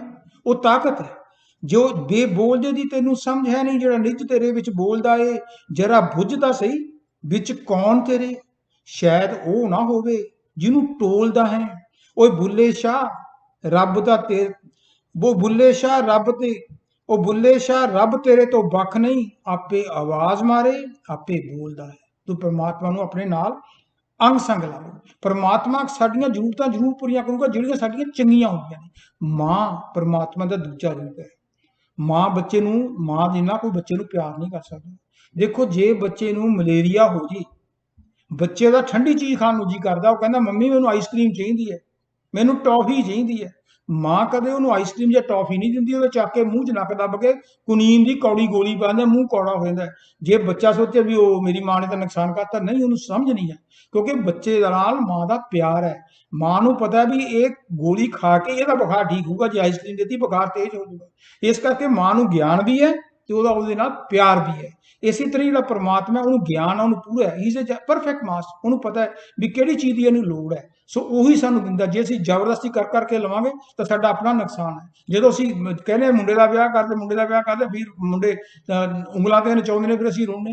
ਸੋ ਉਹਨੂੰ ਪਤਾ ਹੈ ਜੋ ਕੁਝ ਮੰਗਣਾ ਉਹਨੂੰ ਉਹਦੇ ਤੇ ਛੱਡ ਦਿਓ ਵੀ ਮੇਰੀ ਇਹ ਡਿਮਾਂਡ ਹੈ, ਪਰ ਜੇ ਤੈਨੂੰ ਸਾਡੇ ਹੱਕ ਦੀ ਗੱਲ ਹੋਵੇ, ਸਾਡੇ ਚੰਗੀ, ਸਾਡੇ ਫਾਇਦੇ ਦੀ, ਸਾਡੀ ਜ਼ਿੰਦਗੀ 'ਚ ਖੁਸ਼ੀ ਹੋਵੇ, ਤਾਂ ਸਾਡੀ ਇਹ ਜ਼ਰੂਰ ਜਿਹੜੀ ਹੈਗੀ ਇਹ ਡਿਮਾਂਡ ਪੂਰੀ ਕਰੇ। ਸੋ ਇਸ ਕਰਕੇ ਇੱਕ ਗੱਲ ਮੈਂ ਤੁਹਾਨੂੰ ਹੋਰ ਕਹਿਣਾ ਚਾਹੁੰਦਾ ਕਿ ਸਿਰਫ ਪਰਮਾਤਮਾ ਦੇ ਵਿੱਚ ਵੀ ਨਾ, ਜਦੋਂ ਅਸੀਂ ਚਾਰ ਸਪੇਰੇ ਰੱਖਦੇ ਹਾਂ, ਜਿਵੇਂ ਅਸੀਂ ਦੁਕਾਨਾਂ ਦੇ ਉੱਤੇ ਫੋਟੋ ਲਾ ਲੈਂਦੇ ਹਾਂ ਕਿ ਰਾਮਚੰਦਰ ਦੀ ਵੀ ਲਾਈ ਹੈ, ਗੁਰੂ ਨਾਨਕ ਸਾਹਿਬ ਦੀ ਵੀ ਲਾਈ ਹੈ, ਮਾਤਾ ਦੀ ਵੀ ਲਾਈ ਹੈ, ਕਿਰਪਾਲੂ ਜੀ ਦੀ ਵੀ ਲਾਈ ਹੈ, ਬਾਬਾ ਆਸਾਰਾਮ ਦੀ ਵੀ ਲਾਈ ਹੈ, ਬਿਆਸਾਂ ਵਾਲੇ ਸੰਤਾਂ ਦੀ ਵੀ ਲਾਈ ਹੈ, ਸਾਰਿਆਂ ਨਾਲ ਬਣਾ ਕੇ ਰੱਖੋ। ਫਿਰ ਕਈ ਵਾਰੀ ਕੰਮ ਨਹੀਂ ਬਣਦੇ। ਤੁਹਾਡਾ ਇੱਕ ਚੀਜ਼ ਦੇ ਵਿੱਚ ਵਿਸ਼ਵਾਸ ਹੋਣਾ ਚਾਹੀਦਾ ਹੈ, ਪੱਕਾ ਵਿਸ਼ਵਾਸ ਹੋਣਾ ਚਾਹੀਦਾ, ਪਰ ਇੱਕ ਚੀਜ਼ ਦੇ ਵਿੱਚ ਹੋਵੇ। ਲਾਰਡ ਕ੍ਰਿਸ਼ਨਾ ਦੀ ਆਪਾਂ ਸੁਣੀ ਹੈ ਮਹਾਭਾਰਤ ਦੇ ਵਿੱਚ ਕਿ ਦ੍ਰੋਪਦੀ ਦੀ ਜਦੋਂ ਸਾੜੀ ਚੀਰ ਹਰਨ ਕੀਤਾ ਸੀ, ਸਾੜੀ ਲਾਈ ਸੀਗੀ, ਉਹਨੂੰ ਫੜ ਕੇ ਲਿਆ ਕਿਉਂਕਿ ਜੂਏ 'ਚ ਹਾਰ ਗਈ ਸੀਗੀ। ਉਹ ਜਿਹੜੇ 5 ਘਰ ਵਾਲੇ ਸੀਗੇ, ਹਾਂਜੀ, ਯੁਧਿਸ਼ਟਰ, ਅਰਜੁਨ ਵਗੈਰਾ, ਭੀਮ। ਸੋ ਜਦੋਂ ਉਹ ਹਾਰ ਗਏ ਤਾਂ ਉਹਨਾਂ ਨੇ ਸ਼ਰਤ ਲਾਈ ਸੀਗੀ ਵੀ ਹੁਣ ਇਹਨੂੰ ਨੰਗੀ ਕਰੋ, ਇਹਦੇ ਵਿੱਚ ਬੇਇੱਜ਼ਤੀ ਕਰੋ। ਹਾਲਾਂਕਿ ਉਸ ਵੇਲੇ ਜਦੋਂ ਉਹਨੂੰ ਫੜ ਕੇ ਲਿਆਏ, ਦ੍ਰੋਪਦੀ ਨੂੰ ਇਹ ਮਾਣ ਸੀਗਾ ਕਿ ਮੈਨੂੰ ਨੰਗੀ ਨਹੀਂ ਕਰ ਸਕਦੇ ਕਿਉਂਕਿ ਮੇਰੇ 5 ਏਡੇ ਵੱਡੇ ਬਾਬਰਸ਼ੇ ਮੇਰੇ ਹਸਬੈਂਡ ਨੇ, ਪਤੀ ਨੇ। ਆਓ ਜਿਹੜੇ ਗੁਰੂ ਜੀ ਬੈਠੇ ਨੇ, ਦਰੋਣਾਚਾਰਿਆ, ਕਿਰਪਾਲੂ, ਇਹ ਖੂਨ ਨਹੀਂ ਦੇਣਾ। ਤੇ ਨਾਲ ਹੀ ਮੇਰਾ ਕ੍ਰਿਸ਼ਨ ਵੀ ਦੋਸਤ ਹੈ, ਕ੍ਰਿਸ਼ਨ ਵੀ ਰਿਸ਼ਤੇਦਾਰ ਹੈ। ਮੇਰੀ ਗੱਲ ਦੀ ਥੋੜੀ ਟੋਨ ਸਮਝਿਓ ਵੀ ਕ੍ਰਿਸ਼ਨ ਵੀ ਆਪਣਾ ਹੀ ਹੈ, ਮੇਰੀ ਐ ਕਿਵੇਂ ਕੁਛ ਕਰ ਦੇਣਗੇ। ਉਸ ਵੇਲੇ ਕਹਿੰਦੇ ਕ੍ਰਿਸ਼ਨ ਜੀ ਜਿਹੜੇ ਨੇ ਨਾ ਸਪੱਧਰਾਂ ਨਾਲ ਖੇਡ ਰਹੇ ਸੀਗੇ ਤੇ ਉਹ ਤਾਂ ਜਾਨੀ ਜਾਨ ਸੀਗੇ। ਉਹ ਮਤਲਬ ਰੱਬ ਦੇ ਉੱਤੇ ਪੂਰਾ ਵਿਸ਼ਵਾਸ ਨਹੀਂ ਸੀ ਵੀ ਇਹ ਵੀ ਵਾਕਫਕਾਰ ਨੇ, ਪਤੀ ਵੀ ਮੇਰੇ ਨੇ, ਆ ਗੁਰੂ ਵੀ ਦਰੋਣਾਚਾਰਿਆ, ਮੇਰਾ ਕਿਵੇਂ ਹੋਊਗਾ। ਜਦੋਂ ਉਹਦੀ ਸਾੜੀ ਲਾਉਣੀ ਸ਼ੁਰੂ ਕਰਤੀ, ਉਹਨੇ ਦੇਖਿਆ ਕੋਈ ਕੰਮ ਨਹੀਂ ਆਇਆ ਤੇ ਅਖੀਰ 'ਚ ਉਹਦੀ ਰੂਹ ਦੀ ਆਵਾਜ਼ ਆਈ, ਹੇ ਕ੍ਰਿਸ਼ਨ, ਹੇ ਕ੍ਰਿਸ਼ਨ, ਹੇ ਕ੍ਰਿਸ਼ਨ। ਉਦੋਂ ਫਿਰ ਕ੍ਰਿਸ਼ਨ ਨੇ ਬਚਾਇਆ ਕਿਉਂਕਿ ਉਹ ਇਕੱਲੇ ਕ੍ਰਿਸ਼ਨ ਦੇ ਵਿੱਚ ਉਸ ਵੇਲੇ ਉਹਨੂੰ ਯਕੀਨ ਹੋਇਆ ਸੀ। ਸੋ ਜਦੋਂ ਅਸੀਂ ਆਪਣੇ ਪਰਮਾਤਮਾ ਇਕੱਲੇ ਦੇ ਵਿੱਚ ਯਕੀਨ ਕਰਦੇ ਹਾਂ ਤਾਂ ਉਹ ਜ਼ਰੂਰ ਸਾਡੀ ਜਿਹੜੀ ਅਰਜ਼ੋਈ ਹੈ, ਸਾਡੀ ਜਿਹੜੀ ਫਰਿਆਦ ਹੈ, ਸੁਣਨ ਲਈ ਭੱਜਿਆ ਆਉਂਦਾ ਹੈ। ਜਦੋਂ ਅਸੀਂ ਮਨ ਦੇ ਮਗਰ ਲਾ ਕੇ ਕਰਦੇ ਹਾਂ, ਲੋਕਾਂ ਦੇ ਮਗਰ ਲਾ ਕੇ ਕਰਦੇ ਹਾਂ, ਤਾਂ ਕਈ ਵਾਰੀ ਸਾਡੀ ਜਿਹੜਾ ਘਰ ਹੈ ਖੁਸ਼ੀਆਂ ਦਾ, ਉਹ ਬਰਬਾਦੀ 'ਚ ਬਦਲ ਜਾਂਦਾ ਹੈ। ਰਾਮਚੰਦਰ ਜੀ ਦੀ ਮੈਂ ਤੁਹਾਨੂੰ ਇੱਕ ਐਗਜ਼ਾਮਪਲ ਦਿੰਦਾ। ਆਪਾਂ ਨੂੰ ਸਾਰਿਆਂ ਨੂੰ ਪਤਾ ਹੈ ਕਿ ਰਾਮਚੰਦਰ ਜੀ ਦੀ ਜਿਹੜੀ ਮਦਰ ਸੀ ਉਹ ਕੌਸ਼ਲਿਆ ਸੀ, ਹਾਂਜੀ। ਲਕਸ਼ਮਣ, ਭਰਤ ਅਤੇ ਸ਼ਤਰੂਘਨ ਉਹਦੇ ਭਰਾ ਸੀਗੇ। ਜਿਹੜੀ ਕਕਈ ਸੀਗੀ, ਉਹਦੇ 2 ਬੇਟੇ ਸੀ, ਇੱਕ ਭਰਤ ਸੀ, ਇੱਕ ਸ਼ਤਰੂਘਨ ਸੀ, ਜਾਂ ਸ਼ਾਇਦ ਭਰਤ ਸੀ, ਐਂ ਕਹਿ ਲਓ, ਮੈਨੂੰ ਪੂਰਾ ਨਹੀਂ ਯਾਦ। ਸੋ ਜਿਹੜੀ ਮੈਂ ਗੱਲ ਦੱਸਣੀ ਚਾਹੁੰਦਾ ਉਹ ਇਹ ਦੱਸਣੀ ਚਾਹੁੰਦਾ ਕਿ ਤੁਹਾਨੂੰ ਸ਼ਾਇਦ ਨਾ ਪਤਾ ਹੋਵੇ ਕਿ ਰਾਮਚੰਦਰ ਜੀ ਨੂੰ ਸਭ ਤੋਂ ਜ਼ਿਆਦਾ ਪਿਆਰ ਕਕਈ ਕਰਦੀ ਸੀ। ਉਹ ਕਕਈ, ਰਾਮਚੰਦਰ ਜੀ ਵੀ ਉਹਨੂੰ ਪਿਆਰ ਕਰਦੇ, ਉਹਦੇ ਘਰੇ ਜਾ ਕੇ, ਉਹਦੀ ਕੁਟੀਆ ਜਾ ਕੇ, ਉਹਦੇ ਜਿਹੜਾ ਮਤਲਬ ਜਿੱਥੇ ਉਹਦਾ ਘਰ ਸੀ ਅਲੱਗ-ਅਲੱਗ ਹੁੰਦੀਆਂ ਰਾਣੀਆਂ ਦਾ, ਉੱਥੇ ਜਾ ਕੇ ਉਹ ਖਾਣਾ ਖਾਂਦੇ ਸੀ, ਉਹਦੇ ਕੋਲ ਹੀ ਟਾਈਮ ਜ਼ਿਆਦਾ ਬਿਤਾਉਂਦੇ ਸੀ, ਉਹਨੂੰ ਪਿਆਰ ਕਰਦੇ ਸੀ। ਪਰ ਕਕਈ ਨੂੰ ਮਥੁਰਾ ਨੇ ਚੱਕਤਾ ਵੀ ਇਹਨੂੰ ਰਾਮਚੰਦਰ ਨੂੰ ਰਾਜ ਮਿਲਣ ਲੱਗਿਆ ਤੇ ਤੂੰ ਤਾਂ ਦਾਸੀ ਬਣ ਕੇ ਰਹੇਂਗੀ, ਤੇਰਾ ਜਿਹੜਾ ਬੇਟਾ ਉਹ ਸਲੇਵ ਬਣ ਕੇ ਰਹੂਗਾ। ਉਹ ਉਸ ਦੇ ਮਗਰ ਲੱਗ ਕੇ, ਮਨ ਦੇ ਮਗਰ ਲੱਗ ਕੇ ਦੇਖ ਲਓ, ਜਦੋਂ ਉਹਨੂੰ ਬਨਵਾਸ ਪਹੁੰਚਾਦਾ, 2 ਵਾਰ ਲੈ ਲੇ ਤੇ ਸਾਰੀ ਜ਼ਿੰਦਗੀ ਰੋਂਦੀ ਰਹੀ। ਸੋ ਕਹਿਣ ਦਾ ਮੇਰਾ ਪਰਪਸ ਇਹ ਹੈ, ਤੁਸੀਂ ਕਦੇ ਵੀ ਲੋਕਾਂ ਦੇ ਮਗਰ ਲੱਗ ਕੇ ਅਰਦਾਸਾਂ ਨਾ ਕਰੋ। ਕਈ ਕਹਿੰਦੇ ਨੇ ਵੀ ਆਹ ਲਓ ਜੀ, ਕਾਲੇ ਚੌਲ ਚੜਾ ਲਓ, ਚਿੱਟੇ ਚੜਾ ਲਓ, ਖੰਮਣੀ ਬੰਨ ਲਓ, ਫਲਾਣੇ ਪੰਡਤ ਜੀ ਕੋਲ, ਤਿਮਕੇ ਕੋਲ ਚਲਿਓ। ਇੱਥੇ ਪੰਡਤ ਜੀ ਦੇ ਕੋਲ ਜਾ ਕੇ ਆਪਾਂ ਗੋਡੇ ਹੱਥ ਲਾਈ ਜਾਂਦੇ ਆ ਵੀ ਸਾਡਾ ਦੱਸੋ ਜੀ ਮੁੰਡੇ ਦਾ ਹੋਊਗਾ, ਕੁੜੀ ਦਾ ਕਦੋਂ ਵਿਆਹ ਹੋਊਗਾ। ਉਹਨੂੰ ਤਾਂ ਆਪ ਨਹੀਂ ਪਤਾ ਹੁੰਦਾ, ਉਹਦੇ ਘਰ 'ਚ ਤਾਂ ਆਪ ਹੀ ਆਰਥੀ ਪਈ ਹੁੰਦੀ, ਉਹਨੂੰ ਕੀ ਪਤਾ ਹੁੰਦਾ ਦੂਜਾ ਕੀ ਕਰੂ। ਆਪ ਹੀ ਉਹ ਜੇਲ੍ਹਾਂ 'ਚ ਪਿਆ ਹੁੰਦਾ ਪੁੱਠੇ ਸਿੱਧੇ ਕੰਮ ਕਰਕੇ। ਸੋ ਇਹ ਜਿਹੜੇ ਦੁਨੀਆ ਦੇ ਬੰਦੇ ਨੇ ਨਾ, ਇਹਨਾਂ ਨਾਲੋਂ ਚੰਗੀ ਗੱਲ ਹੈ ਕਿ ਤੁਸੀਂ ਅੱਖਾਂ ਮੀਚ ਕੇ ਆਪਣੇ ਈਸ਼ਟ ਨੂੰ, ਆਪਣੇ ਪਰਮਾਤਮਾ ਨੂੰ, ਦੀ ਕੋਈ ਵੀ ਸ਼ਕਲ ਹੋਵੇ, ਪਰਮਾਤਮਾ ਆਪੀ ਧੰਨੇ ਭਗਤ ਨੇ ਪੱਥਰ 'ਚੋਂ ਨਹੀਂ ਰੱਬ ਪੈਦਾ ਕੀਤਾ। ਸੋ ਇਸ ਕਰਕੇ ਆਪਣੀ ਸ਼ਰਧਾ ਦੇ ਨਾਲ, ਆਪਣੇ ਵਿਸ਼ਵਾਸ ਦੇ ਨਾਲ ਇੱਕੋ ਚੀਜ਼ ਦੇ ਉੱਤੇ ਯਕੀਨ ਰੱਖੋ ਤੇ ਜਦੋਂ ਤੁਸੀਂ ਇੱਕ ਦੇ ਨਾਲ ਲੱਗੇ ਹੁੰਦੇ ਹੋ ਤੇ ਫਿਰ ਤੁਹਾਨੂੰ ਕਿਸੇ ਵੀ ਚੀਜ਼ ਦਾ ਕਮੀ ਨਹੀਂ ਰਹਿੰਦੀ। ਕਿਉਂਕਿ ਯਕੀਨ ਕਰੋ ਕਿ ਮੇਰਾ ਰੁੱਸੇ ਨਾ ਕਲੰਗੀਆਂ ਵਾਲਾ, ਜੱਗ ਭਾਵੇਂ ਸਾਰਾ ਰੁੱਸ ਜੇ। ਦੁਨੀਆ ਦੀ ਪਰਵਾਹ ਨਾ ਕਰੋ, ਪਰਮਾਤਮਾ ਨੂੰ ਖੁਸ਼ ਰੱਖੋ ਤੇ ਨਾਲ ਇਹ ਗੱਲ ਖਿਆਲ ਰੱਖੋ, ਕਿਉਂਕਿ ਹੁਣ ਆਪਣਾ ਟੌਪਿਕ ਲੰਬਾ ਹੋ ਗਿਆ, ਮੈਂ ਇਹਨੂੰ ਸਮਾਪਤ ਕਰਦਾ ਕਿ ਪਰਮਾਤਮਾ ਦੇ ਕੋਲੋਂ ਹਮੇਸ਼ਾ ਇਹ ਬੰਦਗੀ ਮੰਨੋ ਕਿ ਅਵਗੁਣ ਮੇਰੇ ਬਾਪ ਜੀ, ਅਵਗੁਣ ਮੇਰੇ ਬਾਪ ਜੀ, ਬਖਸ਼ੋ ਗਰੀਬ ਨਿਵਾਜ।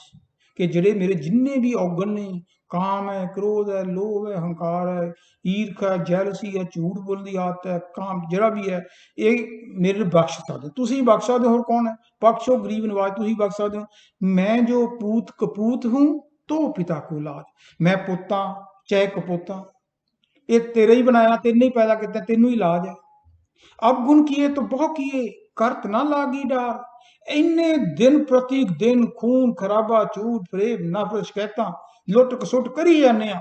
ਅਵਗੁਣ ਕੀਏ ਤਾਂ ਬਹੁ ਕੀਏ, ਕਰਤ ਨਾ ਲਾਗੀ ਡਾਰ। ਬਿਲਕੁਲ ਨਹੀਂ ਡਰਦੇ, ਭਾਵੇਂ ਬੰਦਾ ਬਖਸ਼ ਦੇ, ਭਾਵੇਂ ਗਰਦਨ ਮਾਰ। हे ਸੱਚੇ ਪਾਤਸ਼ਾਹ, ਭਾਵੇਂ ਹੁਣ ਤੂੰ ਮੈਨੂੰ ਬਖਸ਼ ਦੇ, ਮੈਨੂੰ ਰੀਅਲਾਈਜ਼ ਹੋ ਗਿਆ, ਭਾਵੇਂ ਗਰਦਨ ਮਾਰ ਕੇ, ਤੇਰਾ ਮੇਰੇ ਤੇ ਕੋਈ ਜ਼ੋਰ ਨਹੀਂ, ਤੂੰ ਭਾਵੇਂ ਮੈਨੂੰ ਬਖਸ਼ ਦੇ, ਭਾਵੇਂ ਨਾ ਬਖਸ਼। ਫਿਰ ਬੇਨਤੀ ਕਰਦਾ ਜਿਹੜਾ ਪੱਕਾ ਭਗਤ ਹੁੰਦਾ, ਕਹਿੰਦਾ ਬਖਸ਼ੋ ਬਖਸ਼ੋ ਬਖਸ਼ ਦਿਓ, ਬਖਸ਼ੋ ਗਰੀਬ ਨਿਵਾਜ। ਲੱਤ ਹੀ ਫੜ ਲਈ, ਜ਼ਬਰਦਸਤੀ ਪਾ ਲਈ, ਮੈਂ ਨਹੀਂ ਹੁਣ ਤੇਥੋਂ ਬਿਨਾਂ, ਤੇ ਤੂੰ ਹੀ ਮੈਨੂੰ ਬਚਾਉਣਾ, ਹੋਰ ਮੇਰੇ ਕੋਲ ਕੋਈ ਹੈ ਨਹੀਂ। ਜਦੋਂ ਪੱਕੇ ਯਕੀਨ ਦੇ ਨਾਲ ਆਪਾਂ ਆਪਣੀ ਗਲਤੀ ਨੂੰ ਕਨਫੈਸ ਕਰਦੇ ਹਾਂ ਤੇ 100% ਉਹ ਬਖਸ਼ ਦਿੰਦਾ ਹੈ। ਬਖਸ਼ੋ ਬਖਸ਼ੋ ਬਖਸ਼ ਦਿਓ, ਬਖਸ਼ੋ ਗਰੀਬ ਨਿਵਾਜ। ਮੈਂ ਜੋ ਪੂਤ ਕਪੂਤ ਹੂੰ ਤੋ ਪਿਤਾ ਕੋ ਲਾਜ। ਆਪਣੇ ਪਰਮ ਪਿਤਾ ਪਰਮੇਸ਼ਰ ਤੋਂ ਹਰ ਵਕਤ, ਸਵੇਰੇ ਸ਼ਾਮ, ਜਦੋਂ ਵੀ ਹੋਵੇ, ਦੂਜਿਆਂ ਦੇ ਨੁਕਸ ਕੱਢਣ ਨਾਲੋਂ ਆਪਣੇ ਅੰਦਰ ਝਾਤੀ ਮਾਰੀਏ। ਆਪਣੇ ਆਪ ਨੂੰ, ਦੂਜਿਆਂ ਦੀ ਲਕੀਰ ਨਾ ਮਟੇਵੋ, ਆਪਣੀ ਲਕੀਰ ਵੱਡੀ ਕਰ ਲਓ। ਤੁਸੀਂ ਦੂਜਿਆਂ ਦੇ ਮਕਾਨ ਦੇਖ ਕੇ ਨਾ ਸੜੋ। ਜਿਵੇਂ ਸਾਡੇ ਇੰਡੀਅਨ ਨੂੰ ਰਿਵਾਜ ਹੈ ਵੀ ਕੋਈ ਵਧੀਆ ਕਾਰ ਲਿਆਇਆ, ਮਹਿੰਗੀ ਕਾਰ ਲਿਆਇਆ, ਜੈਲਸੀ ਕਰੀਏ ਨੇ ਵੀ ਰੈਵਨਿਊ ਪਲੇਟਾਂ ਨੂੰ ਸ਼ਿਕਾਇਤ ਕਰ ਦਿਓ ਜਾਂ ਕਾਰ ਦੇ ਝਰੀਟ ਪਾ ਦਿਓ। ਸਗੋਂ ਸੋਚੋ ਮੈਂ ਉਦੋਂ ਵੀ ਵਧੀਆ ਲੈਣੀ ਹੈ, ਕਿਉਂ ਨਹੀਂ ਮਿਲੂਗੀ, ਸਭ ਕੁਝ ਮਿਲੂਗਾ, ਪਰ ਉਹ ਵਿਸ਼ਵਾਸ ਦੇ ਨਾਲ ਹੈ। ਜੋ ਮੁਕੱਦਰ 'ਚ ਲਿਖਿਆ ਹਰ ਹਿੱਲੇ ਮਿਲ ਜਾਣਾ, ਫਿਰ ਵਰੀ ਕਰਨ ਦੀ ਕੀ ਲੋੜ ਹੈ। ਗੱਲ ਤਾਂ ਖੁਸ਼ੀ ਦੀ ਹੈ। ਵੱਡੇ ਮਕਾਨ ਲੈ ਕੇ, ਜ਼ਿਆਦਾ ਪੈਸਾ ਲੈ ਕੇ, ਜਾ ਕੇ ਧਨਵਾਨ ਬਣ ਕੇ, ਜ਼ਿਆਦਾ ਪਾਵਰ ਲੈ ਕੇ, ਜ਼ਿਆਦਾ ਸੈਕਸ ਕਰਕੇ ਬਹੁਤ ਖੁਸ਼ੀ ਹੋ ਜੂਗੀ। खुशी साडे अंदर है। क्यों भटकता फिर रहा तू है तलाशे यार में, रास्ता शाह रग में है दिल भर पे जाने के लिए। सो साडे अंदर खुशी है, अंदर ही परमात्मा ਨੂੰ ਅਰਦਾਸ ਕਰੋ। ਸੋ ਨੈਕਸਟ ਵੀਕ ਆਪਾਂ ਮੈਡੀਟੇਸ਼ਨ ਦੇ ਉੱਪਰ ਗੱਲ ਕਰਾਂਗੇ। ਜੇ ਕੋਈ ਵੱਧ ਘਟ ਕੇ ਆ ਗਿਆ ਹੋਵੇ, ਸੌਰੀ ਫॉर दैट। ਕਿਸੇ ਨੂੰ ਮੈਂ ਪਿਨ ਪੁਆਇੰਟ ਨਹੀਂ ਕੀਤਾ, ਬਿਲਕੁਲ ਨਹੀਂ, ਮੈਂ ਤਾਂ ਆਪਣੇ ਆਪ ਨੂੰ ਪਿਨ ਪੁਆਇੰਟ ਕਰਦਾ। ਇਹ ਜਿਹੜੇ ਆਪਾਂ ਟੌਪਿਕ ਡਿਸਕਸ ਕਰਦੇ ਉਹਦਾ ਕਾਰਨ ਇਹ ਹੈ ਕਿ ਜਦੋਂ ਪੜ੍ਹਦੇ ਸੀ ਉਦੋਂ ਪੜ੍ਹੇ ਸੀਗੇ, ਹੁਣ ਥੋੜਾ ਜਿਹਾ ਪ੍ਰੈਕਟੀਕਲ ਤਜਰਬਾ ਹੋ ਗਿਆ। ਸੋ ਇਸ ਕਰਕੇ ਸਿੰਪਲ ਤਰੀਕੇ ਨਾਲ ਕਿਸੇ ਦਾ ਹੋਰ ਫਾਇਦਾ ਹੋਵੇ, ਇਹੀ ਮੇਰਾ ਮੋਟਿਵ ਹੈ। ਇਹ 'ਚ ਕੋਈ ਲੀਡਰੀ ਨਹੀਂ ਲੈਣੀ, ਕੋਈ ਮੈਂ ਪੰਡਿਤ ਜੀ ਨਹੀਂ ਬਣਨਾ, ਕੋਈ ਜ਼ਮੀਨਾਂ ਨਹੀਂ ਖਰੀਦਣੀਆਂ। ਮੈਂ ਤਾਂ ਵੈਸੇ ਹੀ ਬੋਨਸ ਦੇ ਦਿਨਾਂ 'ਚ ਆਪਣੀ ਜ਼ਿੰਦਗੀ ਕੱਟ ਰਿਹਾ, ਪਤਾ ਨਹੀਂ ਕਦੋਂ ਬੁਲਾਵਾ ਆ ਜੇ। ਸੋ ਜਿੰਨੇ ਕਿਸਾਨ ਹੈ ਉਹ ਸੋਚਦੇ ਆ ਵੀ ਥੋੜੇ ਇਸ ਤਰ੍ਹਾਂ ਦਾ ਫਾਇਦਾ ਜੇ ਕਿਸੇ ਦਾ ਹੋ ਜੇ ਤਾਂ ਵਧੀਆ ਗੱਲ ਹੈ। ਸੋ ਅਖੀਰ ਦੇ ਵਿੱਚ ਫੇਰ ਮੇਰੀ ਅਰਜ਼ੋਈ ਹੈ, ਬੇਨਤੀ ਹੈ ਤੁਹਾਨੂੰ ਕਿ ਤੁਸੀਂ ਇਹ ਜਿਹੜੇ ਪ੍ਰੋਗਰਾਮ ਨੇ ਇਹ YouTube ਤੇ ਵੀ ਆਉਂਦੇ ਨੇ, ਤੁਸੀਂ ਮੇਰਾ ਨਾਂ ਪਾ ਦਿਓ डॉक्टर नरेंद्र रवि गोयल। YouTube ਤੇ ਚਲੇ ਜਾਓਗੇ, ਮੇਰੀ Facebook ਤੇ ਚਲੇ ਜਾਓਗੇ, ਮੇਰੀ ਵੈਬਸਾਈਟ ਤੇ ਚਲੇ ਜਾਓਗੇ। ਨਹੀਂ ਕਲਿੱਕ ਕਰ ਦਿਓ, ਜਿਹੜਾ ਹੁੰਦਾ ਇੱਕ Facebook ਦਾ ਕਲਿੱਕ ਦਾ ਬਟਨ ਹੁੰਦਾ, ਇੱਕ YouTube ਦਾ ਹੁੰਦਾ। ਜਦੋਂ ਕਰੋਗੇ ਆਟੋਮੈਟਿਕਲੀ ਤੁਸੀਂ ਉੱਥੇ ਪਹੁੰਚ ਜਾਓਗੇ। ਤੇ ਜੇ ਕੋਈ ਲਾਈਕ ਨਹੀਂ ਕਰਦਾ ਮੈਨੂੰ ਮੈਸੇਜ ਭੇਜ ਦਿਓ, ਆਪਾਂ ਨੂੰ ਰਿਮੂਵ ਕਰ ਦਿਆਂਗੇ। ਤੇ ਜੇ ਤੁਹਾਨੂੰ ਚੰਗਾ ਕਰਦਾ, ਚੰਗੀ ਗੱਲ ਇਹੀ ਹੁੰਦੀ, ਇਹੀ ਤਾਂ ਅਰਦਾਸ 'ਚ ਸਿੱਖਿਆ ਵੀ ਕਿਸੇ ਦਾ ਫਾਇਦਾ ਹੋ ਜੇ, ਕਿਸੇ ਨੂੰ ਇਨਕਰੇਜ ਕਰ ਲਓ। ਅੰਦਰੋਂ ਉਹਦੀ ਘੁੱਟ ਕੇ ਬੈਠਣ ਦੀ ਕੀ ਲੋੜ ਹੈ। ਜੇ ਤੁਹਾਨੂੰ ਕੋਈ ਲਾਈਕ ਕਰਦਾ, ਕੋਈ ਚੀਜ਼ ਚੰਗੀ ਲੱਗਦਾ, ਕਿਸੇ ਨੂੰ ਇਨਕਰੇਜ ਕਰੋਗੇ। ਘਸ ਦਾ ਨਹੀਂ, ਮਾਲਕ ਨੂੰ ਪਤਾ ਹੁੰਦਾ ਕਿ ਅਸੀਂ ਵਿੱਚੋਂ ਕਿਸ ਸੋਚ ਦੇ ਵਾਰਸ ਹਾਂ। ਜੇ ਕੋਈ ਚੰਗਾ ਕੰਮ ਕਰਦਾ ਉਹਨੂੰ ਹੱਲਾਸ਼ੇਰੀ ਦਿਓ, ਇਹਦੇ ਨਾਲ ਕੋਈ ਤੁਹਾਡਾ ਘਟਦਾ ਨਹੀਂ। ਤੇ ਜੇ ਕੋਈ ਬੁਰਾ ਕੰਮ ਕਰਦਾ ਉਹਦੀ ਝੂਠੀ ਤਾਰੀਫ ਨਾ ਕਰੋ, ਇਹ ਗੱਲ ਹੈਗੀ। ਸੋ ਨੈਕਸਟ ਵੀਕ ਆਪਾਂ ਫੇਰ ਮੈਡੀਟੇਸ਼ਨ ਦੇ ਉੱਪਰ ਕਰਾਂਗੇ। ਤਦ ਤੱਕ ਮੈਨੂੰ ਆਗਿਆ ਦਿਓ। Thank you very much.